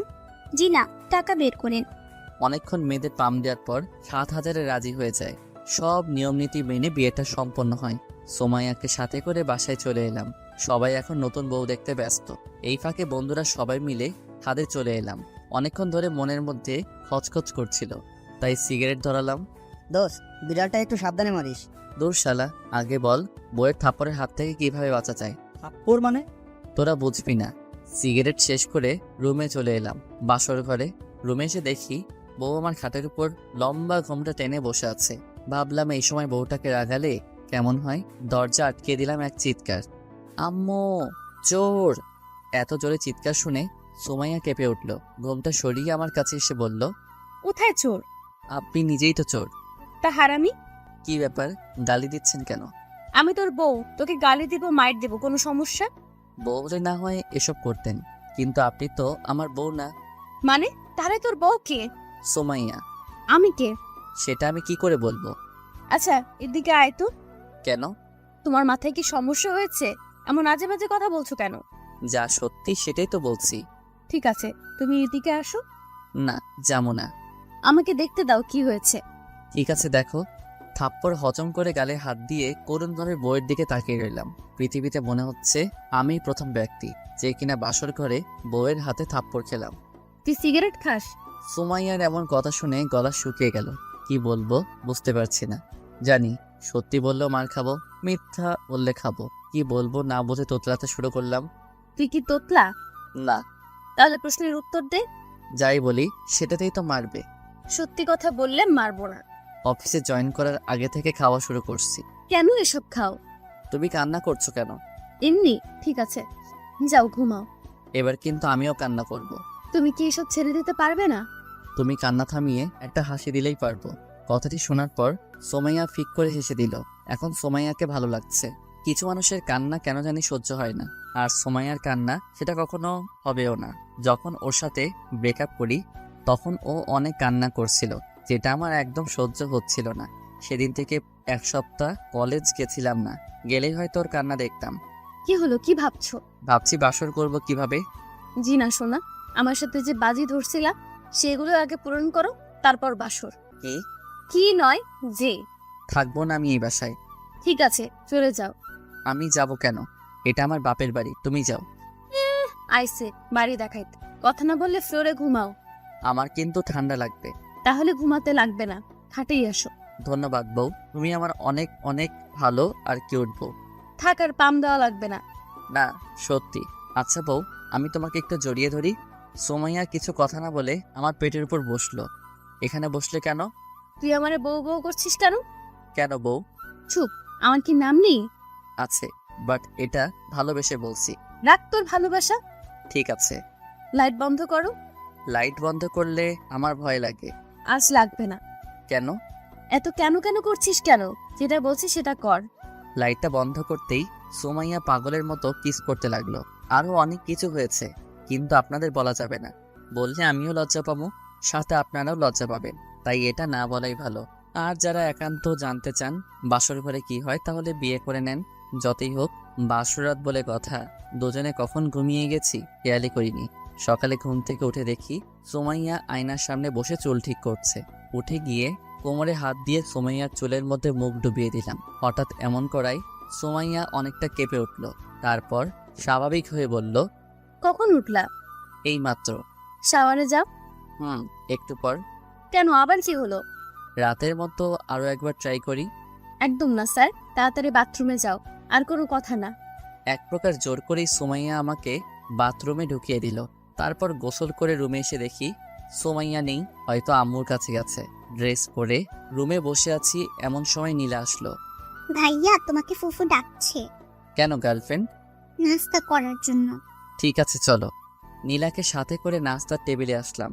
আব্বু, মামা আর তানহা আগে থেকেই টেবিলে বসে আছে। অন্যরা সবাই কোথায়? রান্নাঘরে। তুই যাস নাই কেন? আম্মু বললো তুই গিয়ে টেবিলে বস। আর তুই বসে পড়লি? হ্যাঁ, তাছাড়া কি করব? রান্না শিখতে পারিস না? রান্না আমার শিখতে হবে না, তুই শিখিস। আমি না হয় শিখবো, কিন্তু তুই শিখবি না কেন? সেটা আমার ইচ্ছে। শ্বশুর বাড়ি গিয়ে কি করবি শুনি? আব্বু। ওই চুপ থাক, আমার মেয়ের রান্না করতে হবে না। শোন আব্বুকে বলে। থু। তানহার সাথে কিছু সময় ঝগড়া করার পর নাস্তা করে রুমে চলে এলাম। একটু পর সোমাইয়া এলো। জানো, আজ আব্বু আমাকে নিতে আসার কথা ছিল, কেন, কি হয়েছে? কিন্তু আমি যাব না। কেন যাবে না? আমার ইচ্ছা। কিন্তু তোমার আব্বু তো মন খারাপ করবে, ভাববে আমরা তোমাকে যেতে দিতে যাচ্ছি না। কিচ্ছু ভাববে না, আমি আব্বুকে বলে দিছি। ঠিক আছে। আর শোনো, আগামীকাল আমরা ঘুরতে যাব। মাত্র বিয়ে করলাম, এখনই যেতে হবে? হ্যাঁ হবে। তুমি যাবে না? কে বললো আমি যাব না? যাবো তো। Good boy. তাহলে পাপ্পি দাও। পাপ্পি নিয়ে কি করবে? উপভোগ করব। তাই? হয়েছে। তারপর দুজনে মিলে আড্ডা দিতে লাগলাম। এখন মনে হচ্ছে সোমাইয়াকে এতদিন কষ্ট দিয়ে ভুল হয়েছে। অনেক অনুশোচনা হচ্ছে সোমাইয়ার সাথে কোনো কারণ ছাড়াই ব্রেকআপ করে। সেসব ভেবে আর লাভ নেই। জীবনটাকে নতুন করে সাজাতে এখন সোমাইয়াকেই আমার লাগবে। বিয়ের 1 সপ্তাহ পর। কি হলো, তোমার কি গোসল করা হবে না? হয়ে গেছে প্রায়। তাড়াতাড়ি বের হও। 5 মিনিট পর। আমি রেডি। আজ থেকে কিন্তু অনেক বড় দায়িত্ব তোমার কাঁধের উপর। কিন্তু এগুলো কি দরকার ছিল? কোনগুলো? তোমার বাবার কোম্পানির এমডি পদে জয়েন করা। তুমি নিজেই তো পারফেক্ট ছিলে, তাই না? না, আমি কখনো ছিলাম না, আর এখনো নেই, আর থাকতেও চাই না। আমি চাই আমার পরিবারের সাথে সময় কাটাতে। কিন্তু তোমার বাবা। দেখো হিমেল, আমার বাবার সম্পত্তি মানে আমার, আর আমার মানে তোমার। বিয়ের আগে কি বলেছিলা? আমি যদি তোমাকে বিয়ে করি তাহলে তুমি আমার কথা শুনবে, তাই আজকেও শুনতে হবে। সেই তো এক প্রমিস পেয়েছো। বাবু, তানহাকেও তো সময় দেওয়া লাগবে, তা না হলে তোমার বোনটা ম্যাডাম হবে কি করে? আমার বউটা দেখছি সব খেয়ালই রাখে। দেখতে হবে না বউটা কার? হুম, এখন যাই। কিন্তু আমার ওটা ওটা মানে? তুমি জানো না? না তো। যাও, তোমার জানতে হবে না। বাবুটা রাগ করেছে বুঝি। আচ্ছা, এখন দিচ্ছি। মা। সুমাইয়ার কপালে ভালোবাসার পরশ এঁকে দিতেই অভিমানী মুখটা হাসিতে পরিণত হলো। রুম থেকে বের হয়ে সবাইকে বিদায় দিয়ে বাইরে চলে এলাম। অফিস থেকে একটি গাড়ি পাওয়াতে গাড়িতে উঠে স্টার্ট দিলাম। বিয়ের পরের দিন থেকেই সুমাইয়া কোনো না কোনো আবদার করে চলেছে। সেগুলোর মধ্যে অন্যতম আবদার হলো তার বাবার কোম্পানিতে বস হয়ে জয়েনিং করা। কিন্তু বরাবরের মতো আমি এটাতে রাজি ছিলাম না, কারণ সবাই হয়তো বাজে কথা বলবে। আর আমরা যে দেশে বসবাস করি সেই দেশে কিছু মানুষ নামের পশু আছে যারা কিনা সব দলেই থাকে। একজনকে উৎসাহ দিয়ে খারাপ কাজ করাবে এবং পরবর্তীতে তাকেই অপরাধী বলে সবার চোখে খারাপ বানাবে। এছাড়াও অনেক গুণ আছে আমাদের এই দেশের, যেসব শুরু করলে হয়তো সে সবার নয়। সে যাই হোক, গল্পে আসা যাক। সোমাইয়ার কথায় যখন বারবার আমি রাজি হচ্ছিলাম না, তখন শুরু হয় তার রাগ, অভিমান এবং প্রমিস। প্রতিটা রাত এসব কথা বলে কান একদম ঝালাফালা করে দিস। এক রাতের কথাই বলা যাক, বাবু মাঝখানে কোলবালিশ না দিলে হয় না? হ্যাঁ হয়, যদি তুই আমার বাবার কোম্পানিতে বস হিসেবে জয়েন করিস। তোমার বাবার কোম্পানিতে আমি বস হয়ে জয়েন করতে যাব কেন? আমি বসি তাই। পারবো না। সেটা তো পারবি না, বিয়ের আগে প্রমিস করছিলি, সেটাও পূরণ করিসনি। তোমার একটা কথা ছাড়া সবই তো পূরণ করে আসছি। সবগুলো করছো, আর এটা করলে তোমার সমস্যা কি? সবাই অন্য কিছু ভাববে। রাগ তোর ভাবা ভাবি, যতদিন না আমার কথায় রাজি হচ্ছিস ততদিন আমাদের মাঝে কোলবালিশ থাকবে। কিন্তু সুমাইয়া, এভাবে আর কয়দিন যাবে? নতুন বিয়ে করেছি আর তার উপর শীতকাল। আগে না হয় কোলবালিশকে জড়িয়ে ধরে ঘুমাতাম, কিন্তু এখন তো কোলবালিশ সরানোও যাবে না। প্রতিদিন সুমাইয়া এমন প্যানপ্যানানি আর শীতকালের জন্য রাজি, গত রাতে রাজি হয়ে যায়। আমার রাজি হওয়া দেখে সুমাইয়া এতটা খুশি হয়, যার জন্য গত রাতে নতুন করে ভালোবাসার উদ্ভব ঘটে। আপনাদের সাথে কথা বলতে বলতে অফিসে চলে আসছি। নতুন বস আসবে, তাই সবাই আগে থেকেই শুভেচ্ছা জানানোর জন্য অপেক্ষা করছে। অফিসের ভিতরে আসতেই সবাই একে একে শুভেচ্ছা জানালেন। আজ প্রথম দিন, তাই তেমন কোনো কাজ নেই, বোরিং লাগছে। তাই সুমাইয়াকে কল দিলাম। কি করো? নীলাকে পড়াচ্ছি। নীলা? ও কবে এলো? তুমি অফিসে যাওয়ার পরেই মামি ওকে নিয়ে আসছে। ও। এই শোনো না, বলো। আমি চাইছি নীলা এখন থেকে আমাদের সাথেই থাকুক। কিন্তু মামা মামি? ওনাদের তুমি ম্যানেজ করবে, যদি না মানে? তারপরেও তুমি বোঝাবে। ঠিক আছে, আমি মামিকে কল করে সব বলছি। ঠিক আছে, রাখছি। হ্যাঁ। কথা বলা শেষ করে কিছু সময় ভাবার পর মামিকে কল দিলাম। হ্যালো মামি, কেমন আছো? ভালো, তুই কেমন আছিস? তুমি আমার কথা শুনলে ভালো থাকবো, না হলে খারাপ আছি। তাই নাকি? আচ্ছা বল, কি কথা? মামি, আমি আর সুমাইয়া চাই নীলা আমাদের বাসায় থেকে পড়াশোনা করুক, আর সুমাইয়া ওকে বাসায় পড়াশোনা করাবে। তুমি আর মামা যদি রাজি হও তাহলে সব সম্ভব। কি বলছিস এসব? নীলা এখনো অনেক ছোট, আর তাছাড়া নীলিমা। নীলার বোন মানে আমার মামাতো বোন, 1 নাম্বারের কুত্তি। সব সময় আমার পিছু লেগে থাকতো, কিন্তু এখন পড়াশোনার জন্য বাইরে থাকে। ও তো বাসায় থাকে না, তাহলে আমি আর তোর মামা কিভাবে থাকবো বল? তাহলে তুমি আর মামাও বাসায় থাকো, তাহলে আর সমস্যা হবে না। মজা নিস? অনেক বোঝানোর পর মামি রাজি হয়, তবে এমনি এমনি রাজি হয়নি। সপ্তাহে 2 দিন নীলাকে নিয়ে মামা মামির কাছে থাকতে হবে। এসব ভেবে আর লাভ নেই, রাজি হয়েছে এটাই অনেক। 4 বছর পর, এই কয়েক বছরে সবার মাঝে অনেক চেঞ্জ এসেছে। নীলা আর আমাদের মাঝে থাকে না। মামা মামি এখন ওকে বাসায় নিয়ে পড়াশোনা করায়, কিন্তু তারপরেও আমি, সোমাইয়া, তানহা এবং আমাদের মেয়ে আভা সবাই মিলে নীলাদের বাসায় সপ্তাহে 1 দিন ঘুরতে চাই। অন্যদিকে তানহা বোন আমার সবার কথাই পূরণ করেছে। নিজের মায়ের কথাটা পূরণ করতে পেরে নিজেকে সুখী ভাবে না। সে নাকি আমার মতো ভাইপে সুখী, পাগলি একটা। ও হ্যাঁ, এখন তানহা ওর কলেজের বাংলা ব্যাকরণ ম্যাডাম। আব্বুর আম্মুর কথাতে একটা ছেলের সাথে ওর সামনের মাসে বিয়ে। আর আভা হলো আমাদের মেয়ে, বয়স 2 বছর। আব্বু আম্মু বেশিরভাগ সময় এখন আবার সাথেই কাটায়। আমি অফিসে আর সুমাইয়া বাসার কাজ। ভালোই কাটতে লাগলো আমাদের এই জীবন। সুমাইয়া, বলো। এদিকে আসো আগে। কি বলবে সেটা আগে বলো। আমার খুব ক্ষুধা পেয়েছে। তুমি থাকো, আমি খাবার নিয়ে আসছি। ও খাবারে পেট ভরবে না। কেন ভরবে না শুনি? কারণ আমার জন্য খাবার লাগবে। এখন দিতে পারবো না। কেন বাবু? কাজ করতে হবে তাই। একটা দাও না প্লিজ। একটাই কিন্তু। একটা। এত কম কেন? বাকিটুকু রাতে দিব। সত্যি? সত্যি। এখন শুধু রাতের জন্য অপেক্ষা। আল্লাহ, তাড়াতাড়ি রাতটা দিয়ে দাও।